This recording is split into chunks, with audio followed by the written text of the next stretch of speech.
Hello and welcome to the Ascendant Art Podcast. This week we are flying solo. Me and Slender Dad over here are free to talk about anime and all sorts of other topics because Mike is not here. The weebs have taken over the stream. So we got weebs coming in. We've got the possibility of The guests. weebs have taken over this. Yep. Sorry. That's even better. Yeah. The echo. Yeah. So we've got that, but we've got some guests coming in, so we may get some fun, different topics that we haven't talked about first. Oh, nice. JoJo's first. There you go. Highlight it for you. But how you doing, Joey? How are you going over there? I mean, I can't complain too much. There's a lot of new animes or new seasons of anime coming out that I'm excited for. So Nice. I know that both of us have been watching Overlord and the previous seasons of Overlord because you're a dub only. You haven't quite partaken of the new season. I'm a couple episodes in because that's what's been released. So we really won't talk about that because you haven't even had a chance to watch it yet. But you have watched the first three, so we're caught up there if we wanted to talk anything about that. no, I've been getting I've been getting my Skeleton Knight in Another World. So that's kind of overlordy. I think the character design is like, especially when Ainz is in his hero mode, where he's going out and being, I forget what is his name when he's a hero. You talking in Overlord? Yeah, I can't remember. I just remember that he was very much like Skeleton Knight in Another World, complete yeah. with the "I'm gonna make my voice deeper and talk different." Well, I mean, that's his voice anytime he talks, because that's how they highlight that when he was isekai'd, he went from being the voice you hear in voiceover is his real, original Japanese person voice, and then the character voice is when it deeps down and gets in there.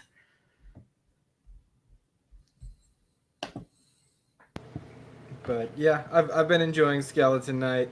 Um, I'm excited for Overlord, but like I said, I'm still in English dubs plebs, so that's what I watch.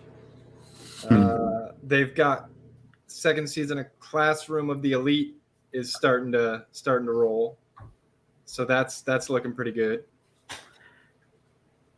We And should be getting Devil is a Part Timer here soon. it should. I know. I'm really excited. I mean, we talked about, we have our whole, for anybody who wants to look at our back catalog when me and Joey get to do our own shows, we call this the We Bout, when we just go crazy about anime. And we did a whole, I think, what did we do? Was it 2 hours or so? 2 hours with anime. Yeah, 2 hours with anime about Devil is a Part Timer. Because it's a fantastic show. It actually is probably the best blend of a slice of life and isekai. I guess it's technically a reverse isekai, because it's someone from another world being put into Japan effectively. But it's still, I think it counts as an isekai. But it's a great slice. I mean, it's really not a traditional isekai. It's got some of the elements with the fights every now and then, but for the most part, it's just a slice of life. He's working at a McDonald's because they can't call it McDonald's, which is one of my favorite things. It's so hilarious. It's fun. I enjoy it. So there's a couple other current event topics, I think, in the comic space, since we talk about comics a lot. We might touch on today. The Rippaverse. Eric July launched his own comic line, and it founded through his own website over $1 million in sales in 24 hours, which is pretty successful. That's pretty awesome. So that's pretty exciting, especially for content creators, to see people really building their own structure. He built is selling it through his own website. He is, doing everything through his own apparatus. He's not using Kickstarter. He's not using Indiegogo. It's just all right there. He's sort of, he's not delaying. He's already got the product basically done, and it's supposed to ship in the end of July and beginning of August as soon as the sales are completed from these couple weeks of running the campaign. So that's pretty awesome. That goes really well with his branding. Yeah, Eric July, yeah, young Ripple. He's releasing at the end of July. Yeah, that's true. I know if Mike were here, I think he's very familiar with Eric July from being in the libertarian space for a long time in terms of the political side. But he's not even libertarian, right? He's like anarcho-capitalist or something like that. I don't know if I really know the label so good. Oh, we've got our guests ready to come in. So let's... Ashton, welcome to our podcast. Oh.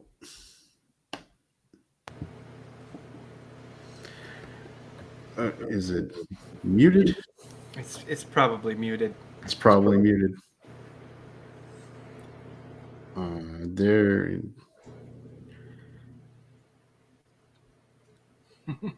Oh, it's still not coming out. This is terrible. This is what happens when you do it live. Do it live. And this is to our longtime viewers. This is not the first time we've had microphone issues on this show, so it's not just Ashton here. I know, especially Mike, the co-host, who's not here, who's famous for plugging in the wrong microphone when he's. So, I don't know. Is there something? No, it's.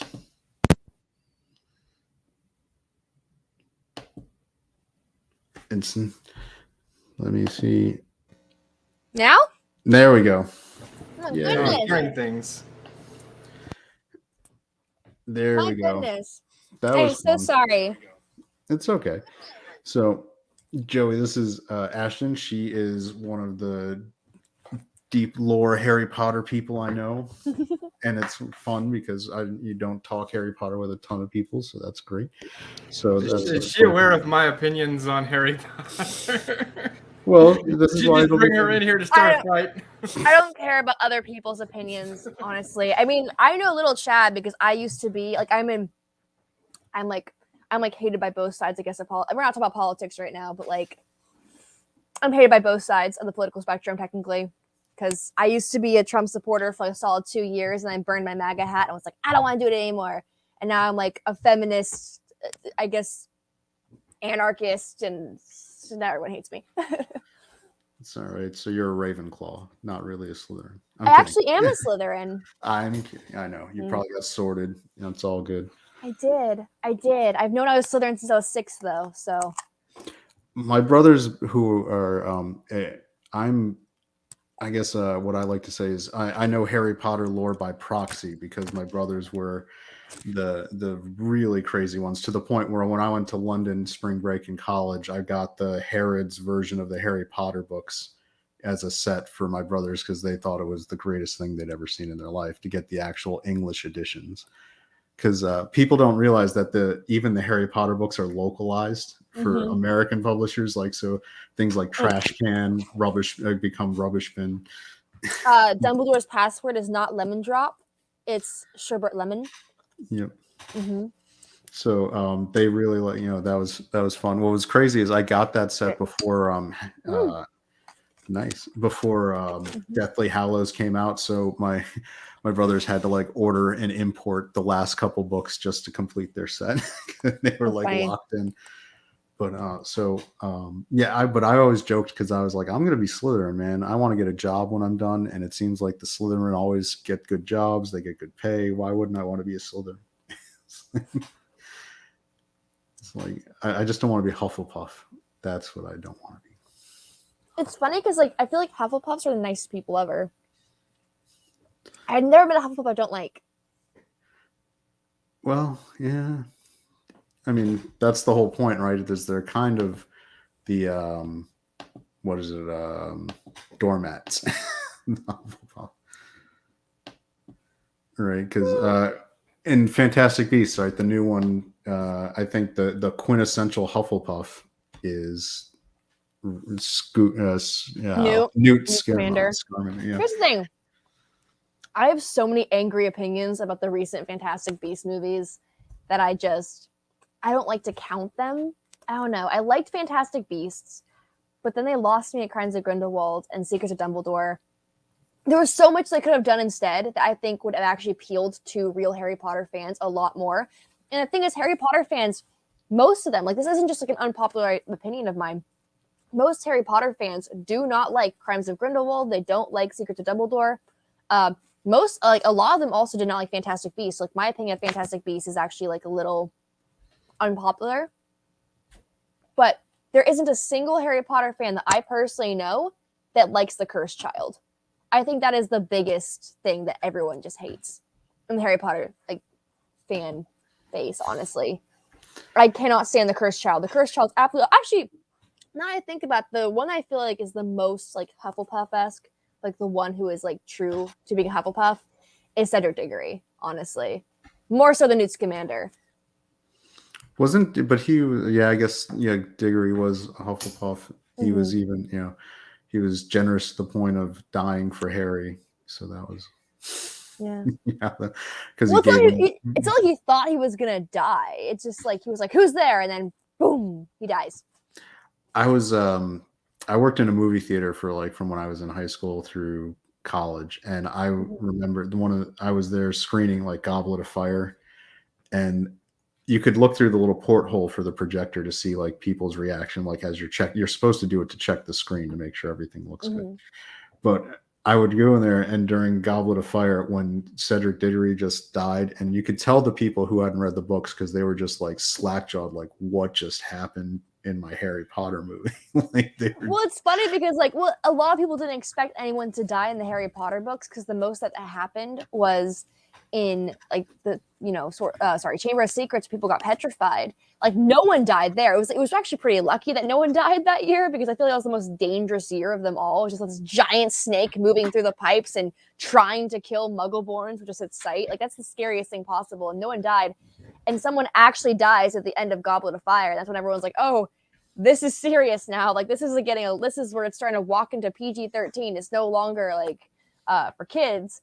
And the fifth one, a ton of people die. The sixth one, even more people die. The seventh one, the majority of the main characters like die. So it's just, I guess not main characters, but like secondary characters. It really is just one of those things where she wrote it perfectly to match whoever's reading it. So like you actually grow up with the books.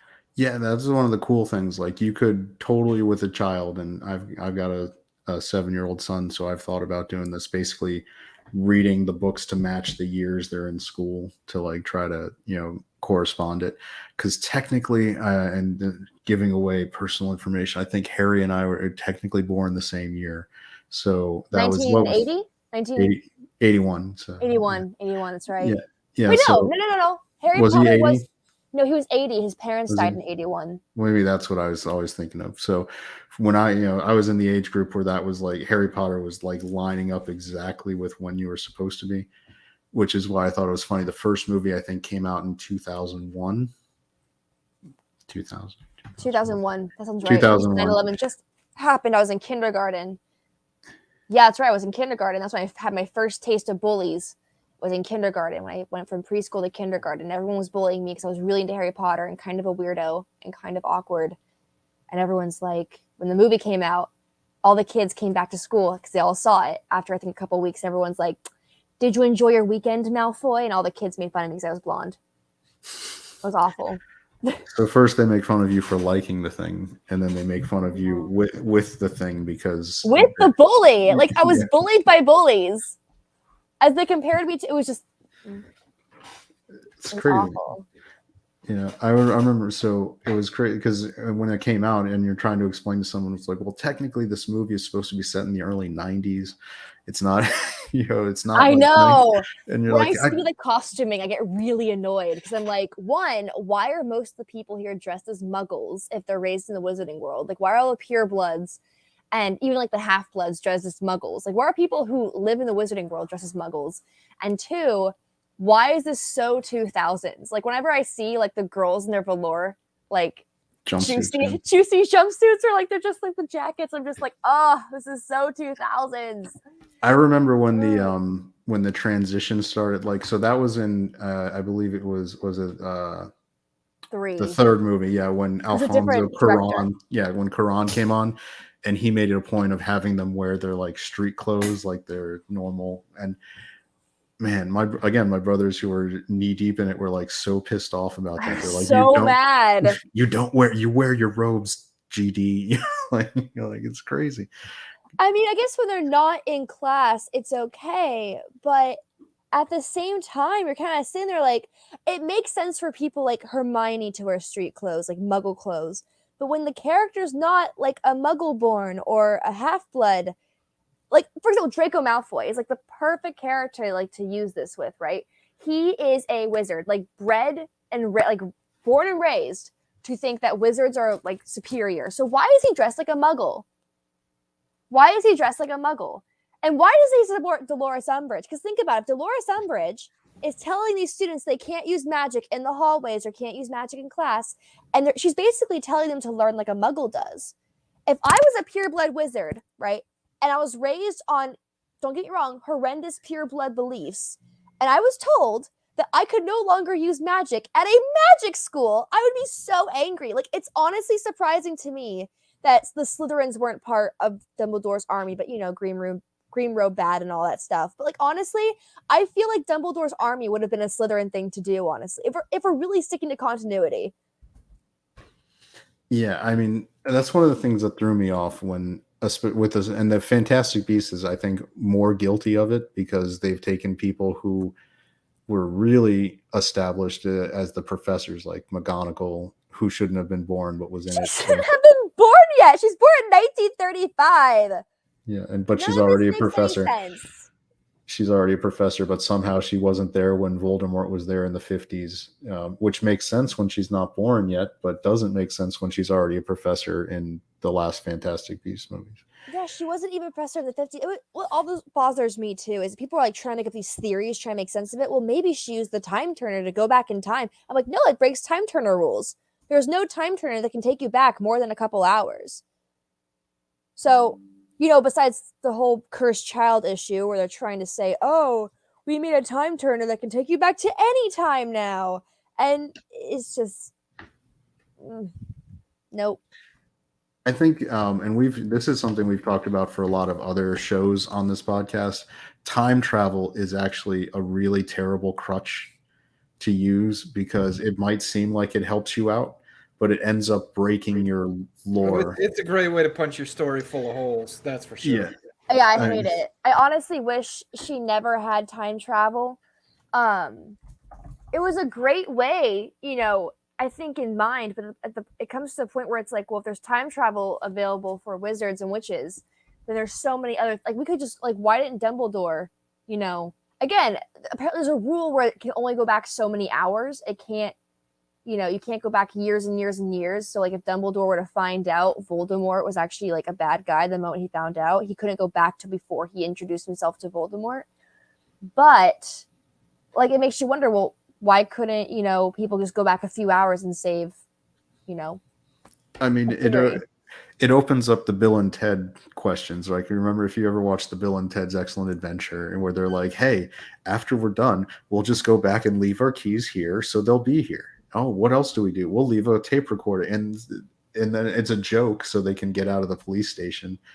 But if you start thinking about it for other stuff, it's like, oh no, none of this makes sense. We're getting into causal paradoxes. We're getting into big problems. And then it's the same thing of, you know, why don't you just do this? And Marvel has this problem now with, why don't you call the Avengers when these people are popping up? Because it seems like the Avengers should take care of it. Yeah. You have to actually find convoluted ways to make that not available. So once you have a time turner that can go decades into the future or past. Well, no, it can only go back a few hours. Yeah. That's the thing. It can't go in the future. It can only go back a few hours. Well, didn't Cursed Child have like a bigger jump? That's why everyone hates the Cursed Child, because J.K. Rowling made specific rules for the time turner so that way no one could like, it's like, okay, you can only go back 2 hours at most, I think. And that was the issue at hand. Or I think like 2 or 3 hours at most. Whereas Cursed Child completely forgot the rules behind it. They went back decades. And then with Cursed Child, they also said that Cedric Diggory had come back. It's like, for some reason, Cedric Diggory is so embarrassed he loses the Triwizard Tournament. He comes back as a Death Eater. They killed Neville. There's so many things that don't make sense. So I don't count Cursed Child. Cursed Child does not exist in my brain to make me happy. I don't because J.K. wrote that, and I don't know. I mean, she wrote it with some other people, and I think what happened with J.K. Rowling was that she gave them. I mean, she wrote it with them. So you're right. I have no idea what happened. I really don't know. That is something I cannot confirm of what went down. But honestly, I've read that thing 1,000 times, comparing it to everything else I've read, and I'm just like, this doesn't make any sense. Oh yeah, and there's a good example of a current year. Lightyear used time travel, and it had a Psycho Gundam-sized plot hole because of it. Yeah. You like, I look at Back to the Future as the only real movies that did it well because they did it very self-contained. They didn't get into a lot of issues, and then they ended the series, and they haven't continued it, so they haven't broken their lore. But I thought Harry Potter was one of those series where they had done it so well. It ended so perfectly, aside from the epilogue, which is a little weird. I don't know, but I mean, it seems tacked on in a weird way, especially when they did the movie where they did the aging makeup and it just kind of looked off. But in the books, I thought they actually, from a standpoint, it's very well written. The characters make decisions that are, I think, very consistent with what they're doing. But then you break in time travel, and Cursed Child starts breaking a lot of that. Have you read So you've read Cursed Child. So like that whole thing about Harry is, portrayed, how Ginny is portrayed, how Ron Weasley is portrayed, of all things. I almost look at the script of Cursed Child and I read it and I'm like, did these people read the books or just watch the movies? Because Ron in The Cursed Child is very much more like movie Ron than book Ron. Book Ron, I feel like, is much more put together. He's definitely the friend who like really sticks with Harry and stands by his side. He's a street smarts friend. Whereas in the movie, Ron is portrayed as kind of like this dumb, comedic relief sort of situation. And most of the lines that Ron is supposed to have are given to Hermione. And it's very aggravating because the problem was the director who made the first 2 Harry Potters, he favored Hermione over Ron. Hermione was his favorite character. And so he ended up making Hermione much more of this powerful character than she already was, and took a lot of almost took away a lot of Hermione's traits that made her kind of silly and made people like, cringe at her. And not only did he do that, but he also made Ron kind of a foolish character to laugh at. He had to weaken Ron in the process. And so I see the Cursed Child Ron, and he's just kind of there making jokes. Like he sounds more like Fred or George Weasley, but worse. Like he's not the same Ron. So, and that was the director was Christopher Columbus. And if you look at his career, one of the big movies he first started out on was Home Alone, right? Yes. And you can almost see the Kevin, the McAllister Kevin. That character has a lot of commonality with Hermione in terms of how they talk to adults, how they kind of have a know-it-all, and they, trait. So you can see sometimes, like you said, the directors kind of favor a type and play to it.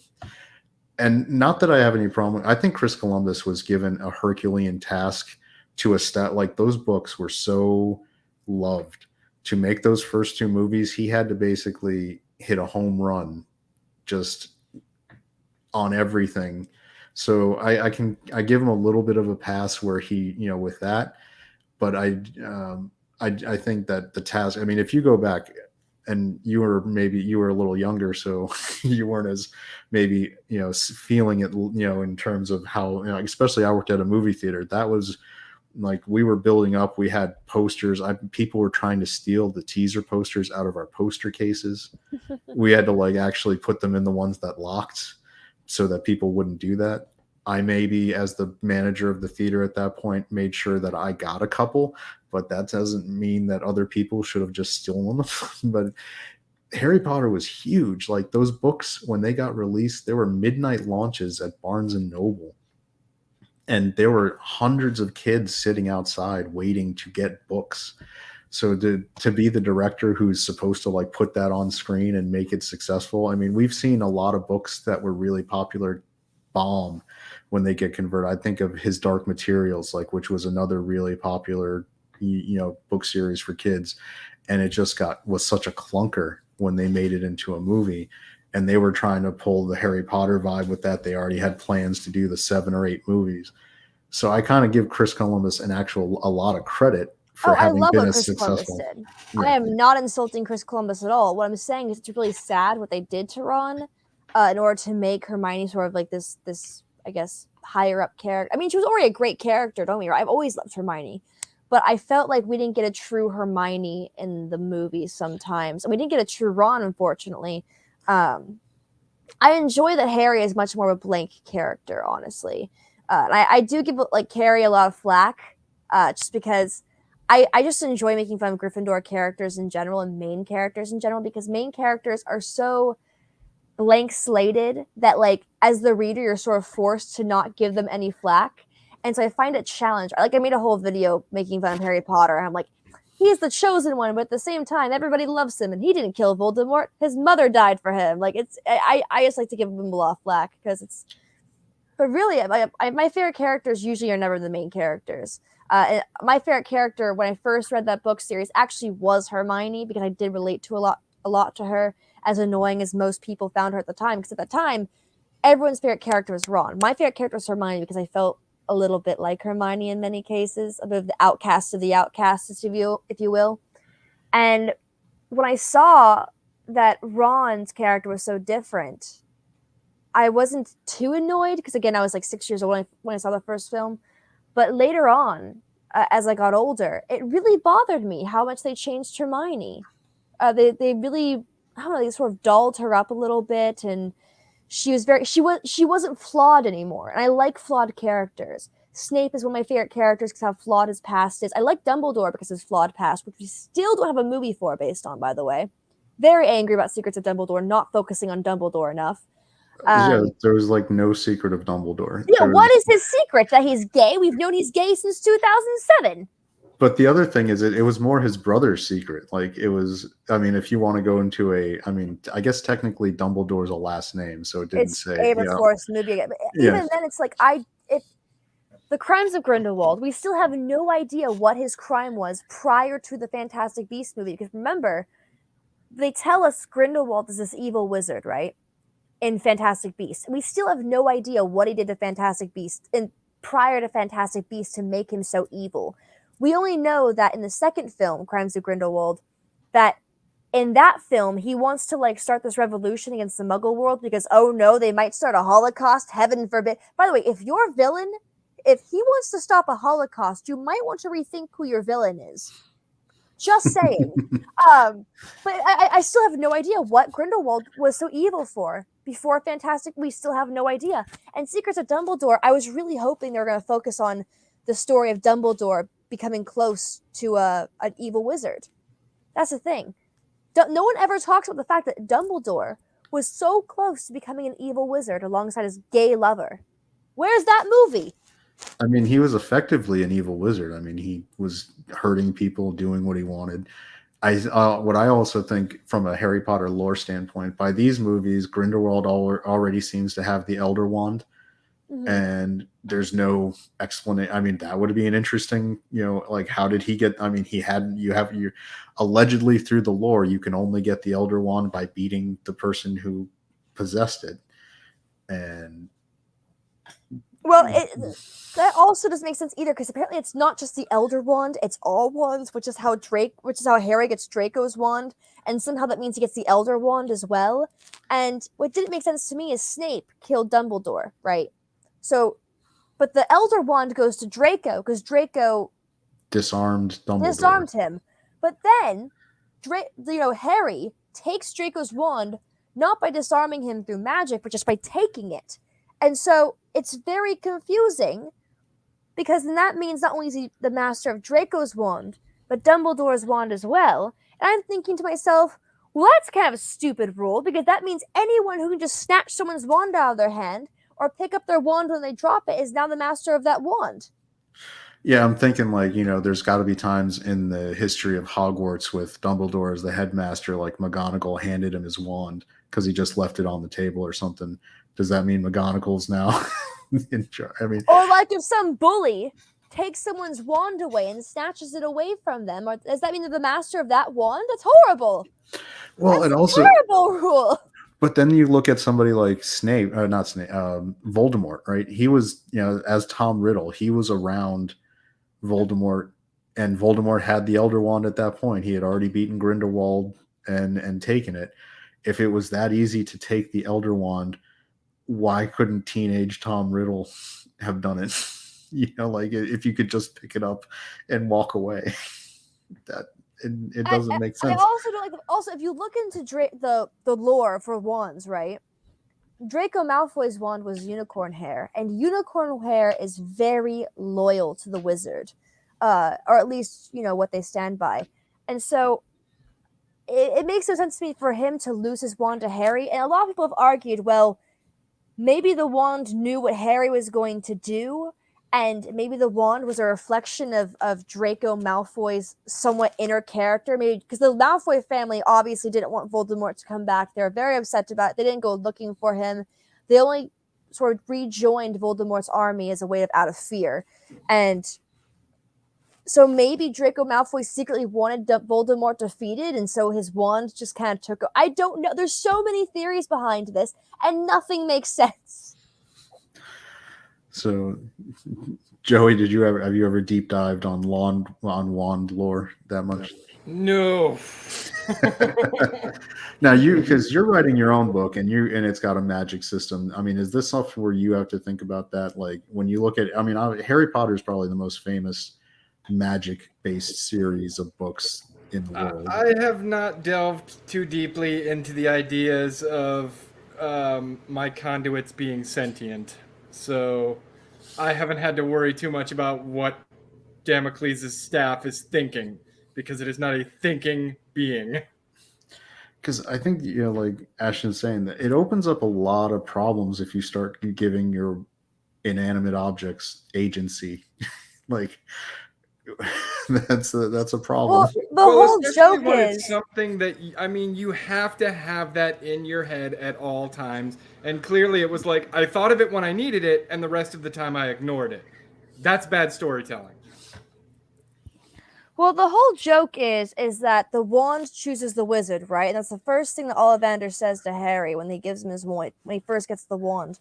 And so the thing is like, oh, the wand is sentient. It can just up and leave any wizard it wants. And I'm like, no, it can't work like that. It can't do that. I never understood. I really wish something was changed. I don't know. That's one thing I know. But at the end of the day, I prefer that any day over anything in the Cursed Child. The Cursed Child just makes me rage. I cannot get through the Cursed Child. It took me 4 months to read the Cursed Child because I kept putting it down and refusing to read it. Yeah, and I feel like JK had kind of moved on from, she told the story she wanted to tell and she told it very well. Mm-hmm. And the Cursed Child was definitely like Warner Brothers and other people like putting pressure, like we need more Harry Potter content to make new Harry Potter money-making stuff. Make us new Harry Potter content. And she worked with somebody else, and it was just kind of like, because she was also writing her mystery novels at the same time, which she's doing that right now. Yeah. Yeah. So I feel like that's where her writing passion seems to be going. She loves Harry Potter. She made it, but I think sometimes once the storyteller finished telling their story, they move on from it. Mm-hmm. And when there's a lot of pressure, because there's a lot, it's not an insubstantial amount of money. It's a ridiculous amount of money that they're throwing at JK to keep making Harry Potter content. She's richer than the Queen. Then how much more money does she need? Well, and that's the thing, though, right? Like, she might not have any more Harry Potter stories in her. they do this with a lot of writers. It's like you've built up this franchise, you have this intellectual property. It's what we want. We they there are probably a lot of people, we don't care about your mysteries. Like, give us more Harry Potter because Mhm. that's what sells. That's what's making money. Brent Weeks did a series called the Night Angel trilogy, and it was absolutely amazing. But then it was so popular, and he had such a strong reader base that they wanted him writing more. And everything he produced after the Night Angel trilogy was kind of meh. Like, It's kind of how I just feel like the Cursed Child read like a really bad fan fiction. Look, I wrote this. I wrote a whole fan fiction series when I was 12 years old. I rewrote every single Harry Potter book, all 7 of them, in the perspective of a Slytherin student. And my books I wrote when I was 12 years old, 50,000 words each of them. I was 12. Not the best writing, mind you. I was 12 years old, but it's still more canon than the Cursed Child. That's how bad it is. How do you get to the point of writing something that goes against everything you've written in the past for over 10 years? How? well, that's a running problem with a lot of people who are writing stories these days, is they can't follow their own rules. Like, there need to be boundaries, there need to be limits, otherwise there can't be stakes. And stakes are what drives a story. If you slowly push all the stakes off the table, it's like, okay, well, we can go back in time to solve this problem, and we can do this, and the wand will just pick whoever needs to be picked, because the wand is actually a super genius god being that just does what it wants and knows have some rules. Be willing to follow them. Work within the boundaries that you have set for your characters. One of the things I actually really liked about, and this was, I thought, portrayed really well in the movies, because I saw online on the internet there were tons of people when in the, or I think it was Order of the Phoenix, if I'm remembering the right movie, when Sirius dies, Yeah. in the gate. Online, everybody was like, they came up with such convoluted ways for him to not be dead.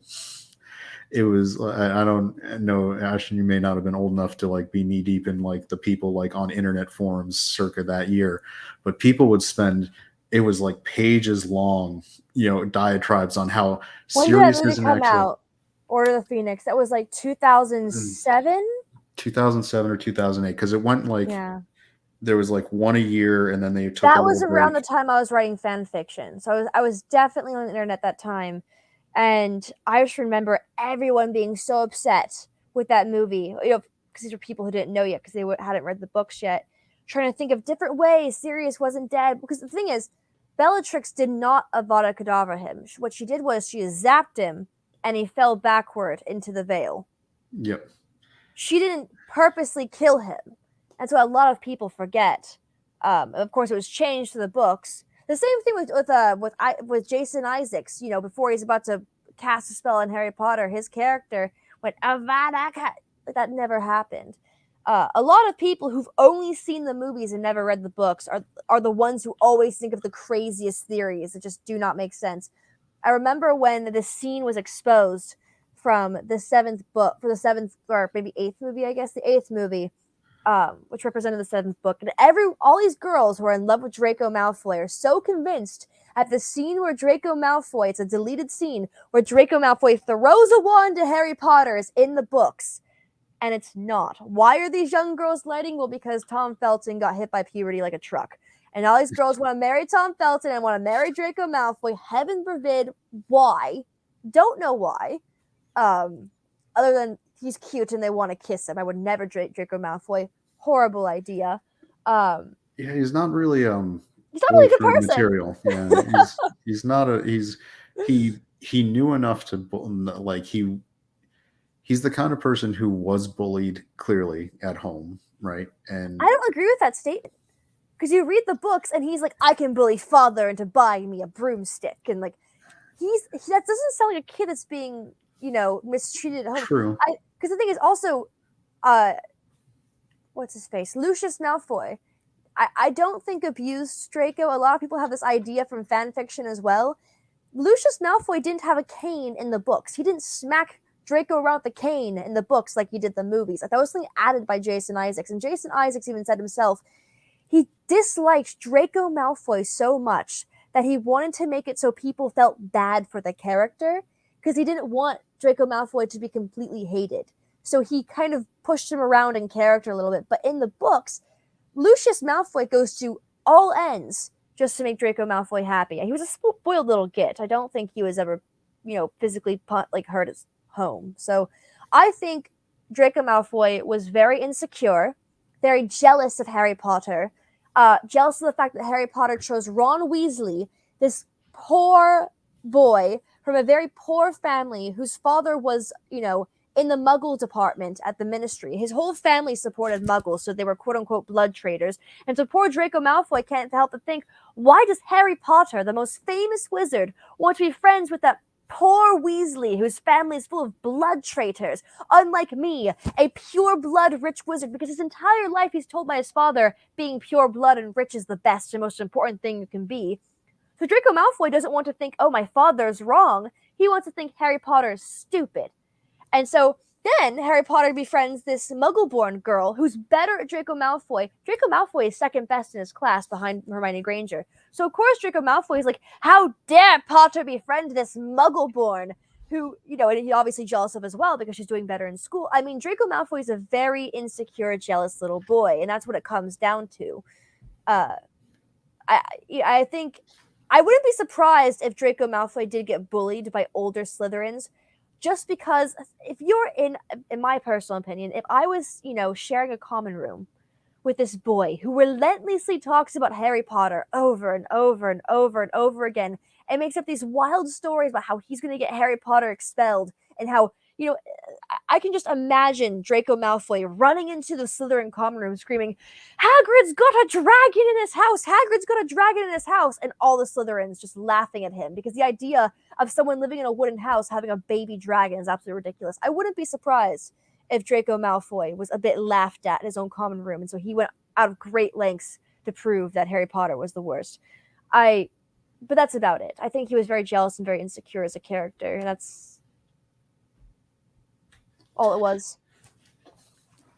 Now, I know you probably have your favorite characters. Who do you think over the series? Because I know personally, I actually, and this is partially from the movies, but also from the books because of the ending books. Mm-hmm. Neville Longbottom, I think, had the best arc. We love Neville Longbottom, but I'm going to be honest here. I love characters that have a villain to hero arc.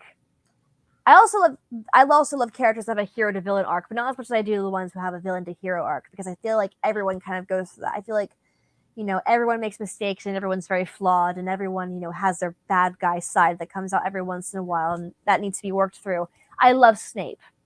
I love Albus Dumbledore, even we haven't seen his, villain to character arc yet precisely. I would love to see a redemption arc for Draco Malfoy, but I refuse to accept the one that's in Cursed Child. I think he deserves better than that. Something better. Honestly, throughout my entire childhood, I was so convinced that J.K. Rowling was going to show us more good Slytherin. I already knew that Snape was going to be shown as the good guy. I was actually rather shocked when I read the 6th book and Snape killed Dumbledore. So the 7th book for me reading as a child was very exciting for me because I really wanted Snape to turn out to be a good character. I really wanted Draco to be a good character because I thought after reading the 6th book as a child, I thought, well, maybe Draco's going to help Harry kill Voldemort since he couldn't kill Dumbledore. That's what I was thinking. Which, didn't happen. Would have been a great character arc, J.K. Rowling. Would have been wonderful. I just love to see characters go from villain to hero. I love it. I really actually, I think Half-Blood Prince is probably my favorite of the books. Mm-hmm. Because I like the reveal where Harry has to come to terms with the fact that his dad and Sirius and basically all the people he idolized were the bullying a-holes to Snape, who was the nice kid who was friends with his mother and, who was just trying to be a good, kid.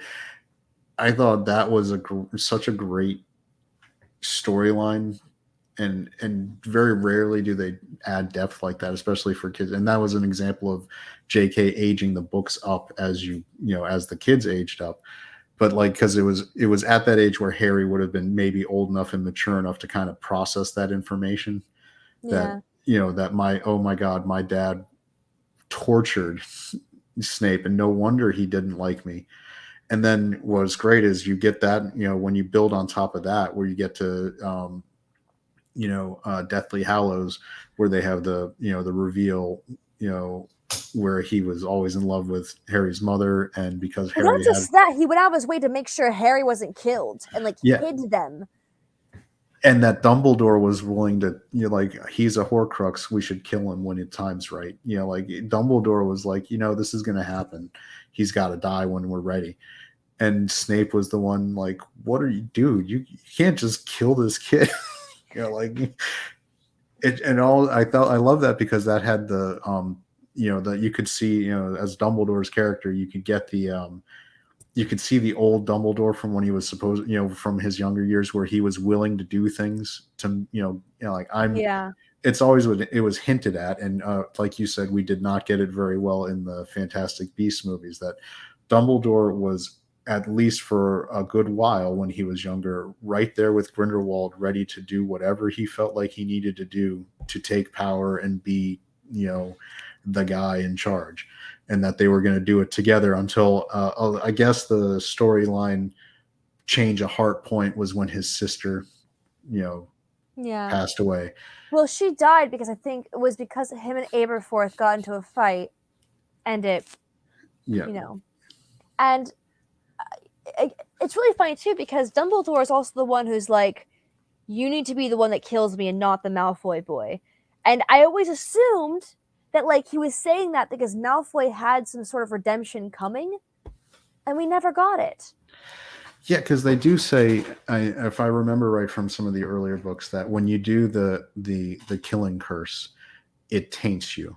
Like it just blackens your soul, and you don't come. It's almost like in Star Wars when you go to the dark side, right? If you release that curse with the intent to kill someone in cold blood, it latches on, and you're a bad person, and it takes you don't come back from it very easily.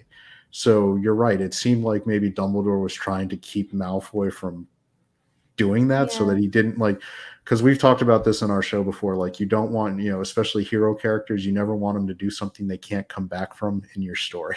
Exactly, because I thought J.K. Rowling was going to do a whole turn up in the 7th book where Draco Malfoy comes out and like fights off some Death Eaters. Like, I had this theory that he was going to kill his own father, maybe not that. I was also young when I thought I was in 5th grade when I thought of the idea. Or maybe he helps Harry kill Voldemort. Something was going to come up for Draco Malfoy, because the fact that he didn't kill Dumbledore, the fact that he was clearly very uneasy throughout the entire book, doing everything that he did. He was going through a serious mental health crisis. I thought, she's going to do something with this. She's going to make it so he turns out good.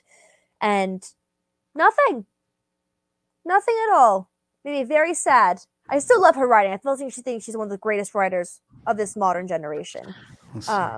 Wasn't Malfoy actually going to try to get I'm guessing Slytherin to help in the final battle, but his parents stopped him? No, that definitely wasn't in the book. That definitely wasn't in the book. So, for people who haven't read the books and only watched the movies, what happened was Malfoy was never, like, that whole scene where you see his parents call him over to their side.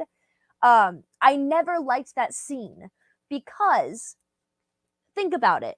It's one, it's not in the books. 2, Narcissa Malfoy, she knows very well Harry Potter is still alive. Why would she call her son over to their side, knowing very well Harry Potter is still alive and Voldemort can still be defeated? It doesn't make any sense to me. And also, Draco Malfoy gets lost within the crowd of people fighting. Once they get out of the Room of Requirement, these Death Eaters show up and are threatening to kill Draco, and Draco's like, "I'm Draco Malfoy, I'm one of you." And they don't care. They're like, the whole Malfoy family's done under the rays of Voldemort, essentially. And Ron Weasley actually knocks all the Death Eaters out under the invisibility cloak, and he's like, that's the last time we save you, you bastard. And we never see Draco Malfoy again. It is not until the Malfoy family, it's not until Voldemort is defeated, the Malfoy family is running through the castle looking for Draco Malfoy, screaming at the top of their lungs looking for him. And they find him in the Great Hall. And they're all sort of just sitting there, not really sure if they should be there or not. That's pretty much it. No, there was no talk of Draco Malfoy wanting to help. The Slytherins actually did not help in the Battle of Hogwarts in the Harry Potter books at all. They were actually kept in the dungeons in their common room. Now, J.K. Rowling has said in the past few years that Horace Slughorn went back down and released the Slytherin students who wanted to help fight. That was never in the books originally, but she has said after the books were published. And I would like to see some evidence. Again, this is all, I think she did like this podcast interview back in like 2017 or something like that. It's mentioned in The Cursed Child that it happened, but again, it wasn't mentioned until The Cursed Child. As far as I'm concerned, in the original Harry Potter books, the Slytherins were not allowed to fight in the Battle of Hogwarts. They were all locked in the dungeon. But I do know what happened was Draco Malfoy, the reason he got to the Room of Requirement to get his wand back was because him, Crabbe, and Goyle, not Blaise, the reason it was replaced with Blaise is the boy who played Crabbe wasn't able to do the filming. They snuck away. Because think about it, it's Filch. You can just easily sneak away from Filch. He's pretty stupid. Yeah. If Slytherin students wanted to fight in the Battle of Hogwarts, they could have easily snuck away when Filch wasn't looking. Yeah, I think from a movie standpoint, and this is where most people get it. One of the more disappointing things is I think the Battle of Hogwarts was, while okay, was kind of poorly representative for the peripheral characters that you especially if you read the books, you have a lot closer bond to. And think like Tonks and the Weasley, everyone who dies, who doesn't actually die on screen, which is such a letdown. Like these are people who it's weird because Lavender Brown, it's like they have this whole focus in on Lavender Brown getting eaten by a werewolf, and she's really not that apparent in the books other than Ron's girlfriend for a short time being. But Tonks and Remus, who are such big characters in the books, it's like, oh yeah, they died. Yep. And they we suffered a lot of losses. And it's like, we're just going to gloss over that. This is, you split the book into two movies. You had plenty of time.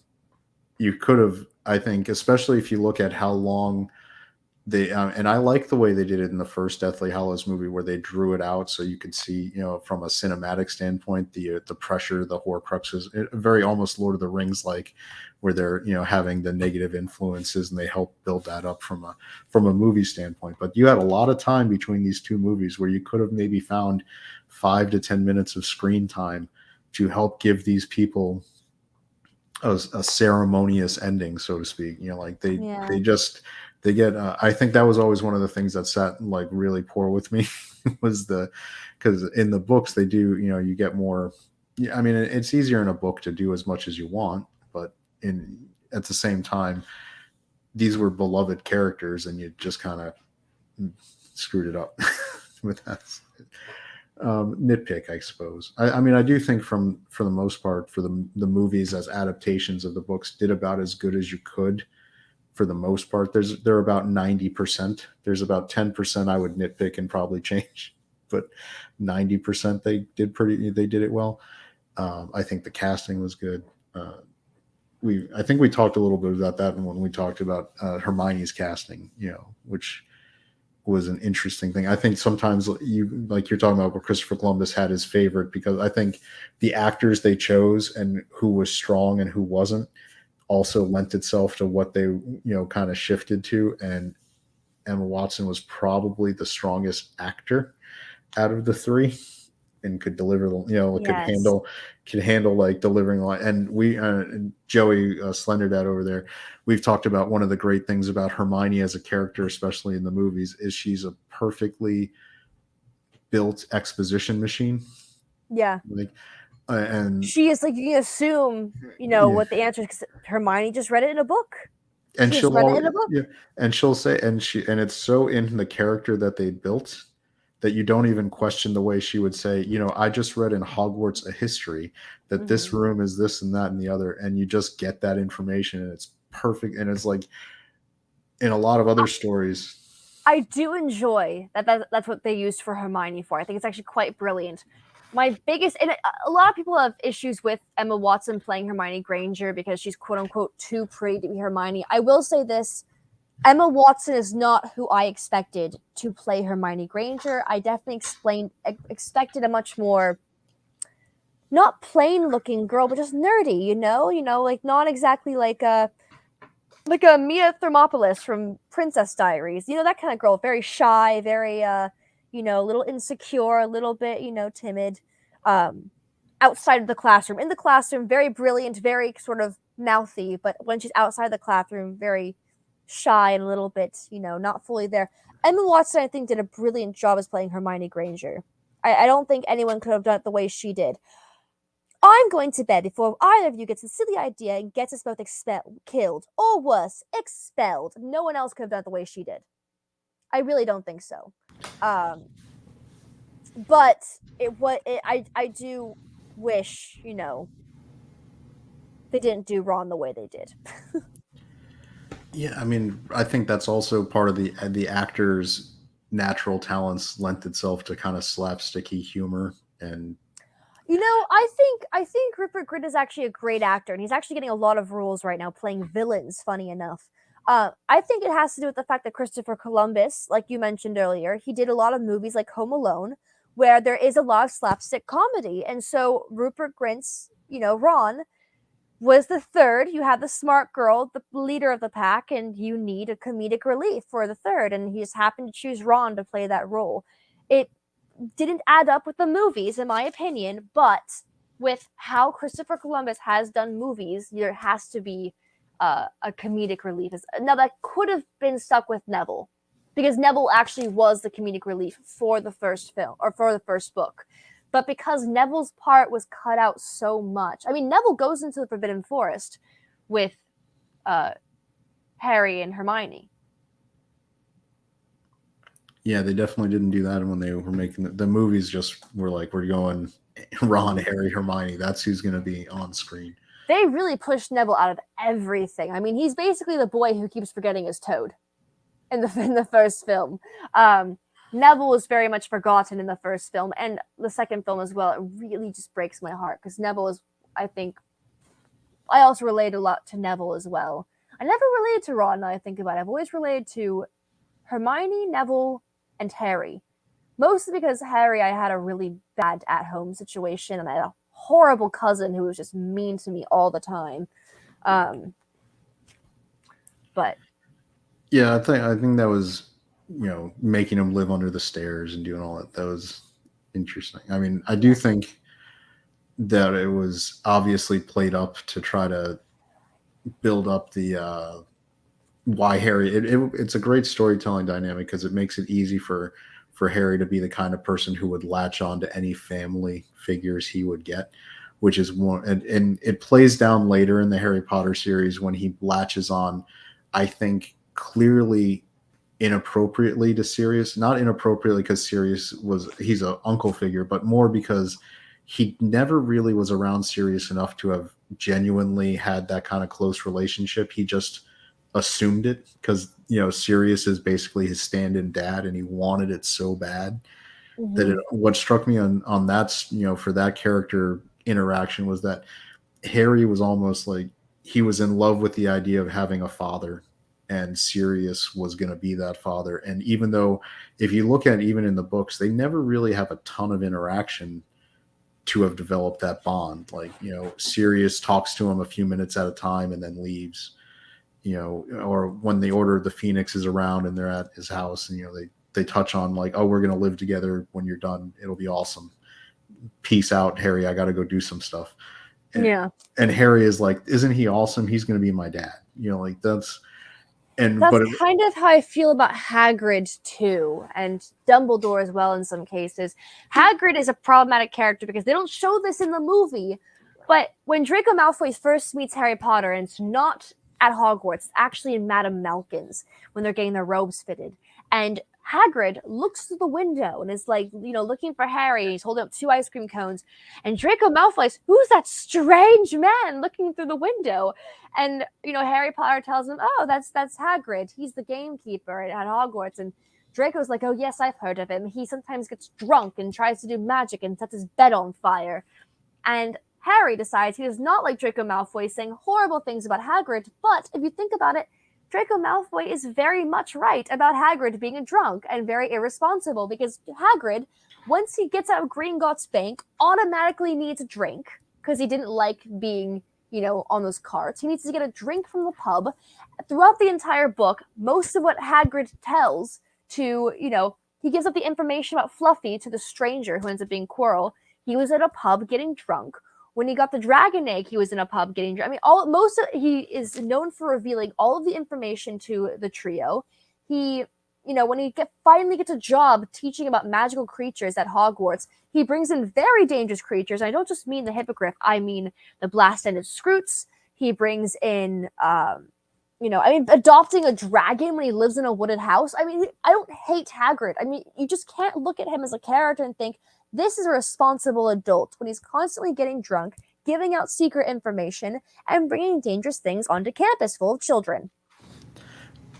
All right, Joey, if your kids were at that school and you found out that about one of the teachers, would that be like I want to have a sit down with the principal? I mean, yeah, we'd have to have a talk about some of the policies and how they're not being properly enforced, and maybe it's time to which is what Lucius Malfoy did. And in regards to the hippogriff, by the way, I'm not saying the hippogriff should be put down, but here's the thing. In the book, it's completely different. In the movie, Draco Malfoy waltzes up to Buckbeak the hippogriff and is like, "You're an ugly hippogriff," and the hippogriff obviously attacks him because Malfoy's an idiot.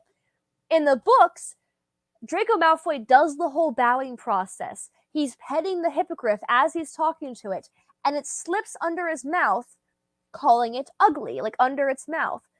Most people, wouldn't think, oh, when someone says these creatures are actually very proud and easily offended, they're not going to think the creature actually speaks English. So if you're petting this creature lightly and calling it ugly, and then it attacks you, and again, the hippogriff, in the movie just scratches Draco Malfoy. In the book, he is gushing blood everywhere and is rushed to the hospital, and it's feared that he's going to die.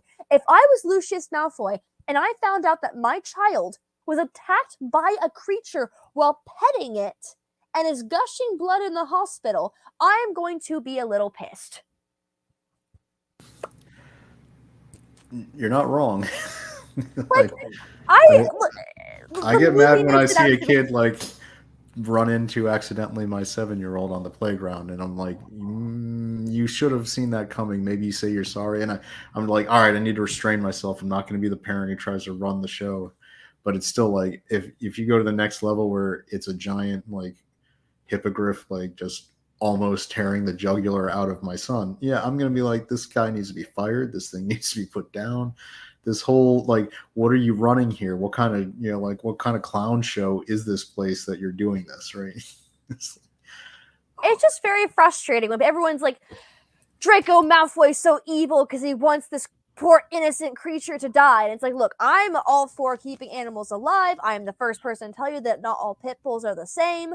But if a pit bull attacks a child as they're petting it and that child is bleeding and gushing blood everywhere, then I'm going to be that person who's like, there is something wrong with that pit bull. So not all pit bulls, by the way. There's most pit bulls I've met are very friendly and wonderful. But if that one pit bull is attacking people and blood is gushing everywhere, I'm going to say something needs to be done about this. And the fact that if an animal attacks a person, that is standard operating procedure. That animal will be euthanized. Yeah. So for everyone to be like, oh, Lucius Malfoy is such a Karen. Draco Malfoy is so spoiled. It's like, this is this is how the world treats things. Like, what are you talking about? And it's always those people who only read the book, who only watch the movies and never read the books, and they're like, why are you so defensive? And look, it's really weird too, because the same girls who will get mad about these sort of things will turn around and say, oh, Draco Malfoy is a great person, we should date him.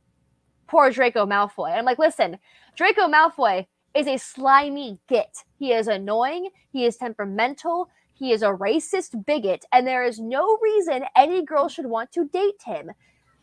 But it's so weird how all the fan fiction writers, all these fan fiction girls will be like, wow, these are horrible things Draco's doing. We should date him.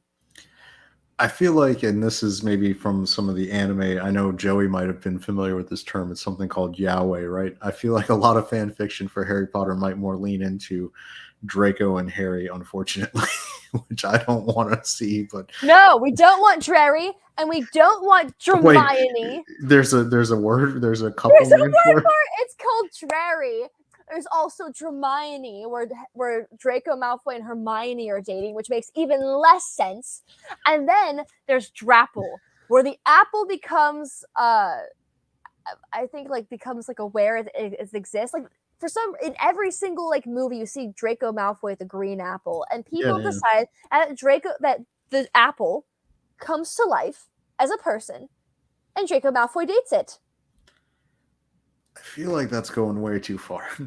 Now, if there is no other character in fan fiction history that gets as much love as Draco Malfoy, and it doesn't make any sense. Like, here's the thing. There is one. I'm going to give you one. It's not Harry Potter, though. His name's Zuko, and he's from Avatar: The Last Airbender. No! There's fan fiction about Zuko? Oh, Joey, you know what I'm talking about, right? I wish I didn't. Yes, but Zuko, people like the amount of shipping of Zuko with everybody in Avatar is off the charts, and it's ridiculous. Which is, here's the thing. I feel like Zuko is more commendable than Draco Malfoy. He is. Zuko is a good person. Zuko has a better character arc than Draco Malfoy. I just don't understand where all these girls will be writing these lengthy fan fictions of all the horrible things that Draco Malfoy's done. They're like, I can change him. He's different with me. What? So I think Zuko is a great example of what if J.K. Rowling had wanted to do, like a redemption arc for Draco. Zuko is how that kind of would have played out. Yes. Because early on in the books, he's sort of like Zuko, where he's doing bad things, but he hasn't done anything really bad, and you get hints that he's an okay person. And then luckily with Avatar, they made the left turn with Uncle Iroh there guiding him to get him on the right path, and then he rejects the bad choices his family was making, all those things. Draco, unfortunately, JK never had to make that left turn to get away from that path. There was no redemption. But I absolutely love Avatar because I see a lot of similarity between that and Harry Potter in terms of in-depth lore and storytelling and just well done characters. Yes. I think you can make a pretty good comparison between Aang and Harry, Hermione and Katara, and Ron and what's Katara's brother's name? Joey. What is it? Why am I going blank on it? I can't think of it either. I want to say Shinto for some reason, but it's not that. But I think it's a very similar literature devil. A YouTuber did a good video because it's like the Heroes Band, where it's kind of got a common storytelling tropes for different characters to have roles. And when you do a really good story, it's Sokka. Sokka. Yep, Sokka. It's not Shinto, it's Sokka. Yeah, that was close. That was not close. All right, I was trying to be generous. Not at all. But Zuko was, and especially with the interaction with Katara from the beginning to where he is at the end when they actually get to be friends, I thought could have been a wonderful template for how if I was writing a fan fiction where I wanted to have Draco have a redemption arc, that's what I would rip off, is kind of how it went with Zuko. And then I would not have them together because I think that is Draco and Hermione do not work together. It does not make any sense whatsoever. So I was rereading all of my I honestly want to do a YouTube series on my fan fiction on my YouTube. I mean, I've made this whole YouTube channel dedicated to Harry Potter and not just Harry Potter, but just like my life in general, my interests in general, I found all of my fan fiction I wrote when I was in junior high. And it's really good for a 12-year-old. It's very cringe because a 12-year-old wrote it, but it's very canon. Like I must have gone through every single book and read every detail to make it work. And my biggest thing was there's no shipping. I think I actually took it off the internet when I was younger because there was no shipping, and people bullied me for not shipping characters because the entire internet's horny. And I just remember saying, you know what? Draco Malfoy needs a friend, because if he had a friend who wasn't a complete dickhead or following him around because he's rich, then he wouldn't end up the way he did. We have another friend joining us. Hey, Lady Gravemaster, how are you doing? Pretty good. How are all of you? Doing Good. well. We're deep diving Harry Potter. We're getting. I was gonna say I figured as much. To tell, I am of that age group where the books sort of took off when I was 10, and so my 11th birthday, everybody was like looking for their owls, kind of thing. Yep, that was. I definitely remember seeing that a lot. I was slightly older, so I was doing. My younger brother was the one who wanted the Harry Potter stuff for when he was getting like the stuff, and then when the movies came out, obviously went crazy. But yeah, so Ashton was just sharing about how she did some really cringe yet canon accurate fan fiction as a 12-year-old. I'm pleasantly surprised, honestly. Like, here's the thing: when I think of fan fiction now is like all of these girls basically like making themselves original characters based off themselves, where they date characters in the books, and like there is not a single bit of dating in my like 12-year-old fan fiction. I'm so proud of myself for it, honestly. I'm just like, yeah, I just wanted to be there and make potions, man. I don't want to date any of these weirdos. Right? Like, who wouldn't? I mean, like that's the thing too, where same thing with Lord of the Rings, where you have just really good friendships. Like in Harry Potter, you have really good friendships. Like you've got Ron and Harry, and I know Hermione and Ron eventually ended up together, but like the three of them just had like a really solid friendship. And then of course, Fred and George, yes, they were brothers, but like they were also friends. And so you had that sort of dynamic going on, but you had people who literally, this is when I knew that the dark days were coming, because people would ship Fred and George, and I'm like, but they're twin brothers, and that's gross. And it's when they start shipping Remus and Sirius. Yeah, I remember that was a huge one in my high school. We need the gays in Harry Potter, you guys. We need the gays. I mean, here's the thing. I don't mind Dumbledore being gay. I don't mind there being gay characters. It's when you take an obviously just good friendship and you're like, no, they were gay lovers the entire time. It's like, Remus has a child. Yeah. He's Nymphadora. What are you talking about? Yeah, it totally. I think it really negates, like, if you want to talk about agency, like him and Tonks had I think a very, at least as you got it in the books, I think what is a very beautiful kind of love story, discovering each other, getting together, having their child. It's very, I think, very sad, when both of them pass away. And, there's the moment, I think, in books, in the Deathly Hallows, when they're talking about telling the child, like when Tonks and Remus's kid gets older, they're going to tell the baby about their parents and how great they were. It like when you ship like away from that, it's just like, it's so gross. Yeah. Gross. The non-canon ships really, but we see this so much. Like, here's the thing. It's not even wine moms who are doing this. Wine moms tend to stick to like I'm going to say, you get like the 50 Shades of Grey, fan fiction. Like, what was why wasn't are that older women writing about teenagers, like fictional teenagers? It's like, but those are the wine aunts doing this. It's the women who have no children and they have no husband because they bought into the lie that or they housewives didn't that are very bored. And also, teenage girls on TikTok as well are very bad, are also doing this as well. But it's so strange to me too, because of how much people are like talking about these characters that are 13. Again, a lot of the actors were like 20 years old when they were 13 or 14-year-olds. but like it's still so very strange. It's so weird. It's the just like, obsession with post-apocalyptic settings with teenagers as like sex symbols it's by so gross. 40-year-old women. Yes, it's they're all a bunch of like they're a bunch of predators, but like these wine moms who stick to like the traditional my like I can't even believe I'm going to say this, traditional romance where it's just like boy meets girl, boy falls for girl, there's a kidnapping or something, he rescues her and they ride off into the sunset or whatever the case may be. That has devolved into perhaps my least favorite trope, or at least one of my least favorite tropes, is the love triangle is fucking everywhere now. oh my gosh. Like, Do I choose between by the way, it's always Harry or Cedric or Harry and Draco. I'm just reading on Harry Potter fan fiction on a basis. It's always between those three. Always. And it's very or Every Fred and time. Harry. It's so strange. A love triangle. It's like I never understood what the obsession was with a girl having two guys that are fighting over her and be like, I can't choose between you. Don't make me choose. It's like maybe she needs to be single for a bit if she can't choose between two men. I remember my wife was a big fan of General Hospital, and she watched it in the 90s when Brenda and Jax and Sonny was a thing. She still talks about it to this day, like a love triangle.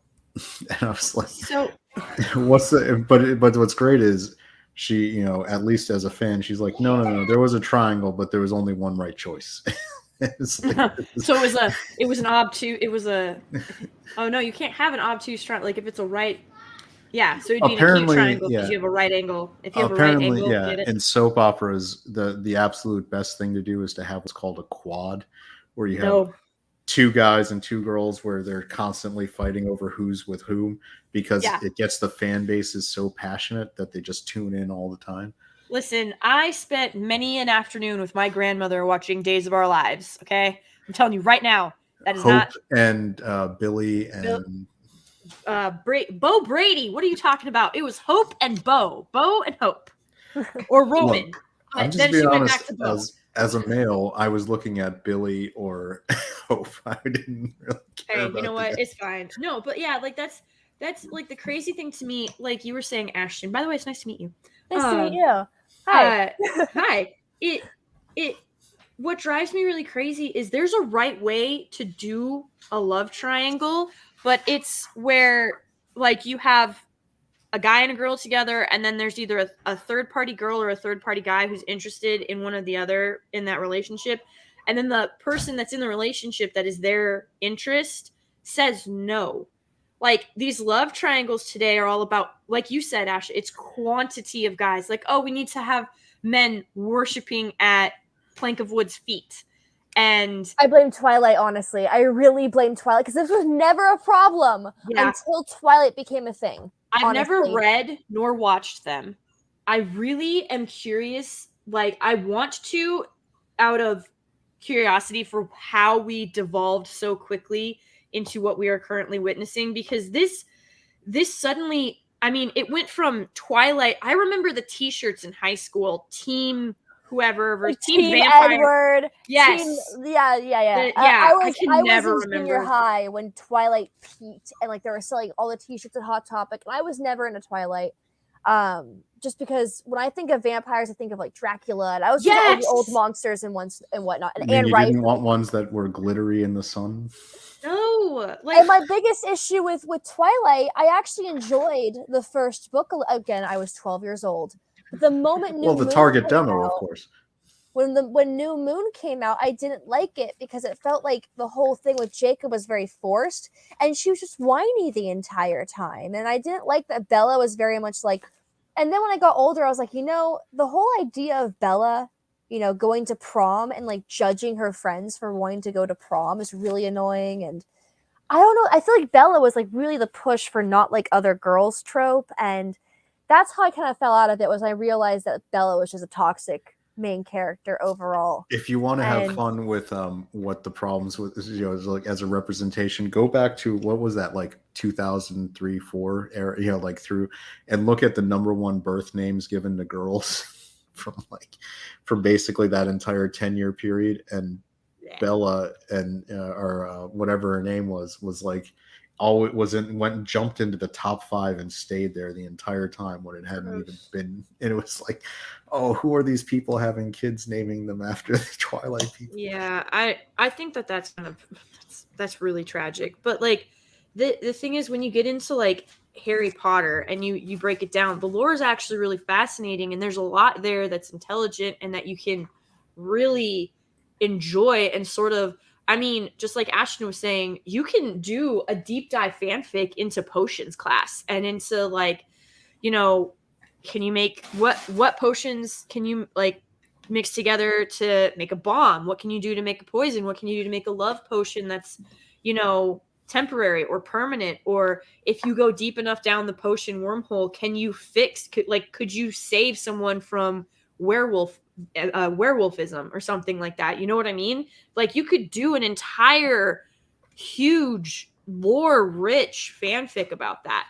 But that's not what we get at all. I think we get Fred and George ships, and we get Harry and Draco ships. That one threw me. I'm like, what? And I still can't believe the most famous Harry Potter fan fiction is basically Draco and Hermione, and it's a mix between Harry Potter and A Handmaid's Tale.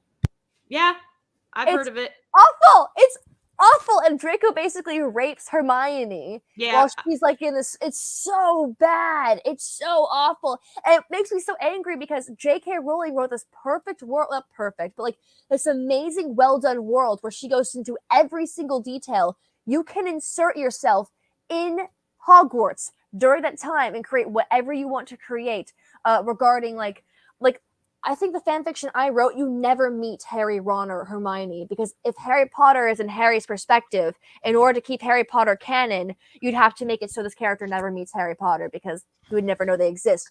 But you can easily go into all this amazing detail with what J.K. Rowling has given us. And J.K. Rowling is a brilliant writer, from her knowledge on Greek mythology, just her knowledge on words and the Latin language and the French language. Most of the spells and potions and names come from great pieces of literature. Yeah. Voldemort means to end death, to stop death. And the fact that she got Voldemort and turned I Am Lord Voldemort into Tom Marvolo Riddle so perfectly, it was destined to be made. It was destiny that she created this amazing masterpiece.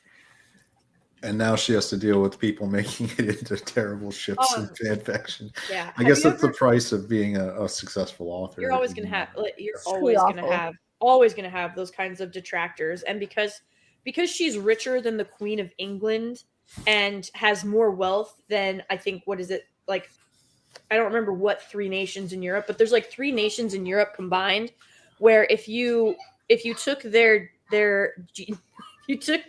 entire GPD, like, it still would not equate to her fortune from this series. What was that country from the Princess Diaries? I'm sure that's one of them. Hildovia? Genovia, that's what it is. The non-existent country between France and Spain. Yes. There's like 5 or 6 of those tiny little like city countries in Europe that are just like ridiculous. I mean, Monaco is one of them that comes. Brussels? Is Brussels one of them? Brussels is the capital of Belgium, isn't it? Yeah, I was going to say that's a city. I know nothing. Don't speak to me on these things. I don't know geography. Joey, you sailed around the world. I know the map to Hogsmeade and the map of the Hogwarts Castle better than I do the world. Like if Jimmy Universal Fallon, or the real one? The real one, I think. Both. If Jimmy Fallon were to ever find me in the street and say, "Name this country and where it is," I would fail miserably, awfully, terribly. Hey, you know what? It's fine. Like, that's the thing where people ask all the time. They're like, "How can you like you get that kind of thing? How can you remember all these details about this and this, but you can't remember a math formula, or you can't remember which Roman emperor actually led to the fall of Rome? You know, like, how come you can't remember all of these other things, but you can tell me?" Sorry, those are my littles. Like, you can tell me all these things about this imaginary world. And it's like, well, because that imaginary world is what fascinated me. It's what captured me. it's There are what. people who can tell you every single detail of World War One and World War Two. Yeah. And they think it's so cringe. I love Harry Potter, know everything, the ins and out of Harry Potter. I'm sorry, I didn't get to choose my autistic obsession. Okay, I just came with it. There's a lot of history of, if people, my father, who's older, and he was always like, I don't understand how you guys, when he's talking about me and my brothers, can, like, I knew Star Wars and comic books, and I dabbled in everything. My older brother was into music, and he's like, how you can, I was like, Dad, you like know when John Wayne made his first movie, like who was on the set with him, like you that was the thing. Westerns were what you liked, and you know everything about Westerns. If I asked you like what year, the Searchers came out, you'd be like rattling it off, telling me where it was shot in Monument Valley and all this. Like you just had a different thing you liked. But everybody kind of has those things. Some people like sports. The people who are really into sports can rattle off the stat line of every pitcher or football player, and that's great. So I always thought it was interesting. The way to look at it would be like, hey, everybody's kind of nerdy. It's and absorbs like the information. It's just like Ashton said, what is it that your brain goes autistic on and just absorbs like every detail there is? I know like Joey and I really like anime, so we like also know about a ton of that stuff. We were just talking about Avatar: The Last Airbender. Content like that just speaks to you. I mean, Is Avatar technically anime? I counted as, I know it was American made. Western anime, but it is definitely built off the anime style. I mean, most Japanese anime is drawn in Korea or the Philippines now, Yeah. or even China. So, I mean, like, what is an anime, right? They're like, oh, it has to be a Japanese studio. It's like the Japanese studios farm it out to other people now too. So it's The Well, only it- animes I've really gotten into is Death Note and Avatar. So Death Note's a good one. Death Note's a good one. So Rurouni Kenshin's one of my favorites. Sailor Moon is like my top tier. Love it to death. I do a stream with Lethal Lightning once a month about Sailor Moon. That's how much I love it. Joey, you like the Sailor Moon, right? Wasn't that? Oh one of your- wait, Studio Ghibli. Oh yeah.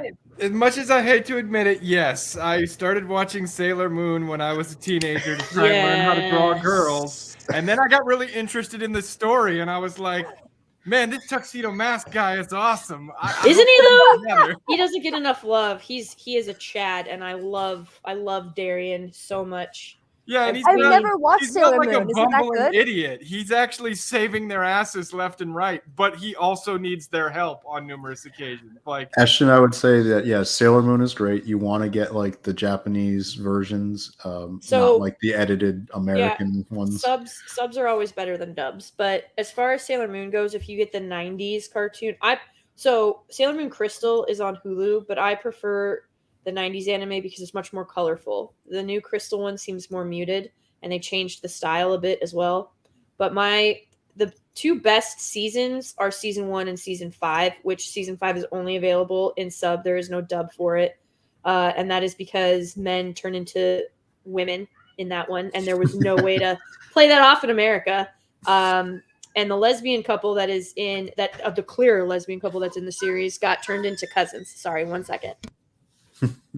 Yeah, they did like interesting when they were in the 90s, especially when they were bringing over these animes, they were making quite deep edits to try to like get them okay. Dragon Ball Z had to go through Joey, was it Bulma who was constantly getting edited on Dragon Ball Z?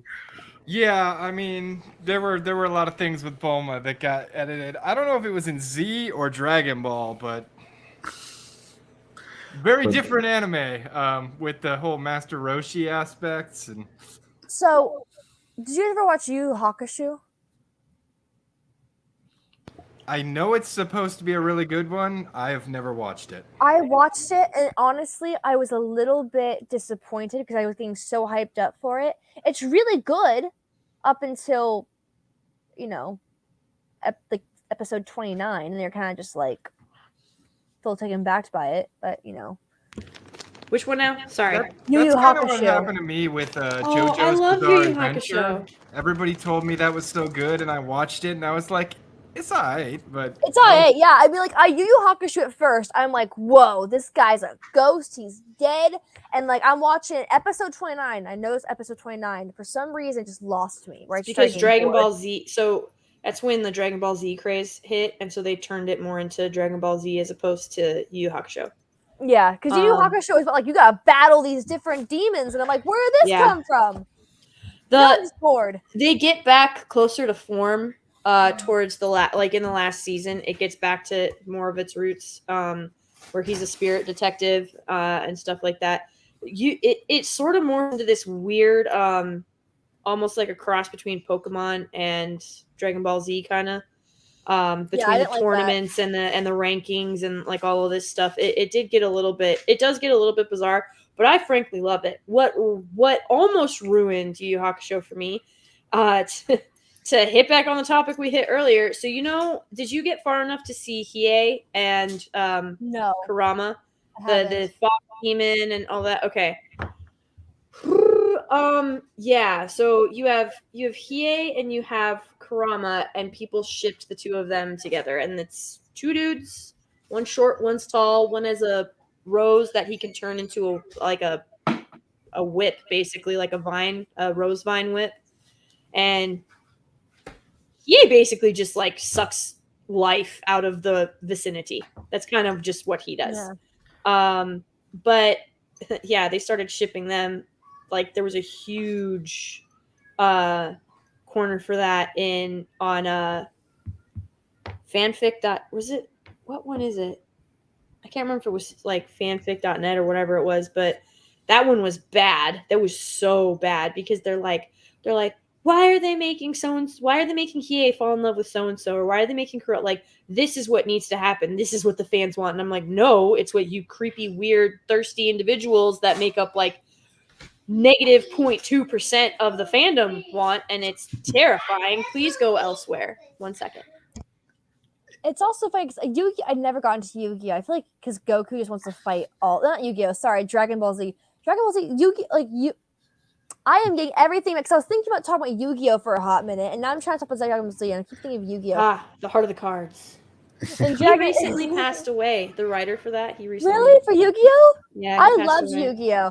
Dragon Ball Z, though, I never got into because Dragon Ball Z, all I can think about is Goku just wants to fight all the time. He just wants to fight. Like, there's no story, there's no character arcs. He just wants to fight all the time. See, that's funny because Goku really doesn't want to fight. He's kind of a happy-go-lucky guy who would like to not fight people.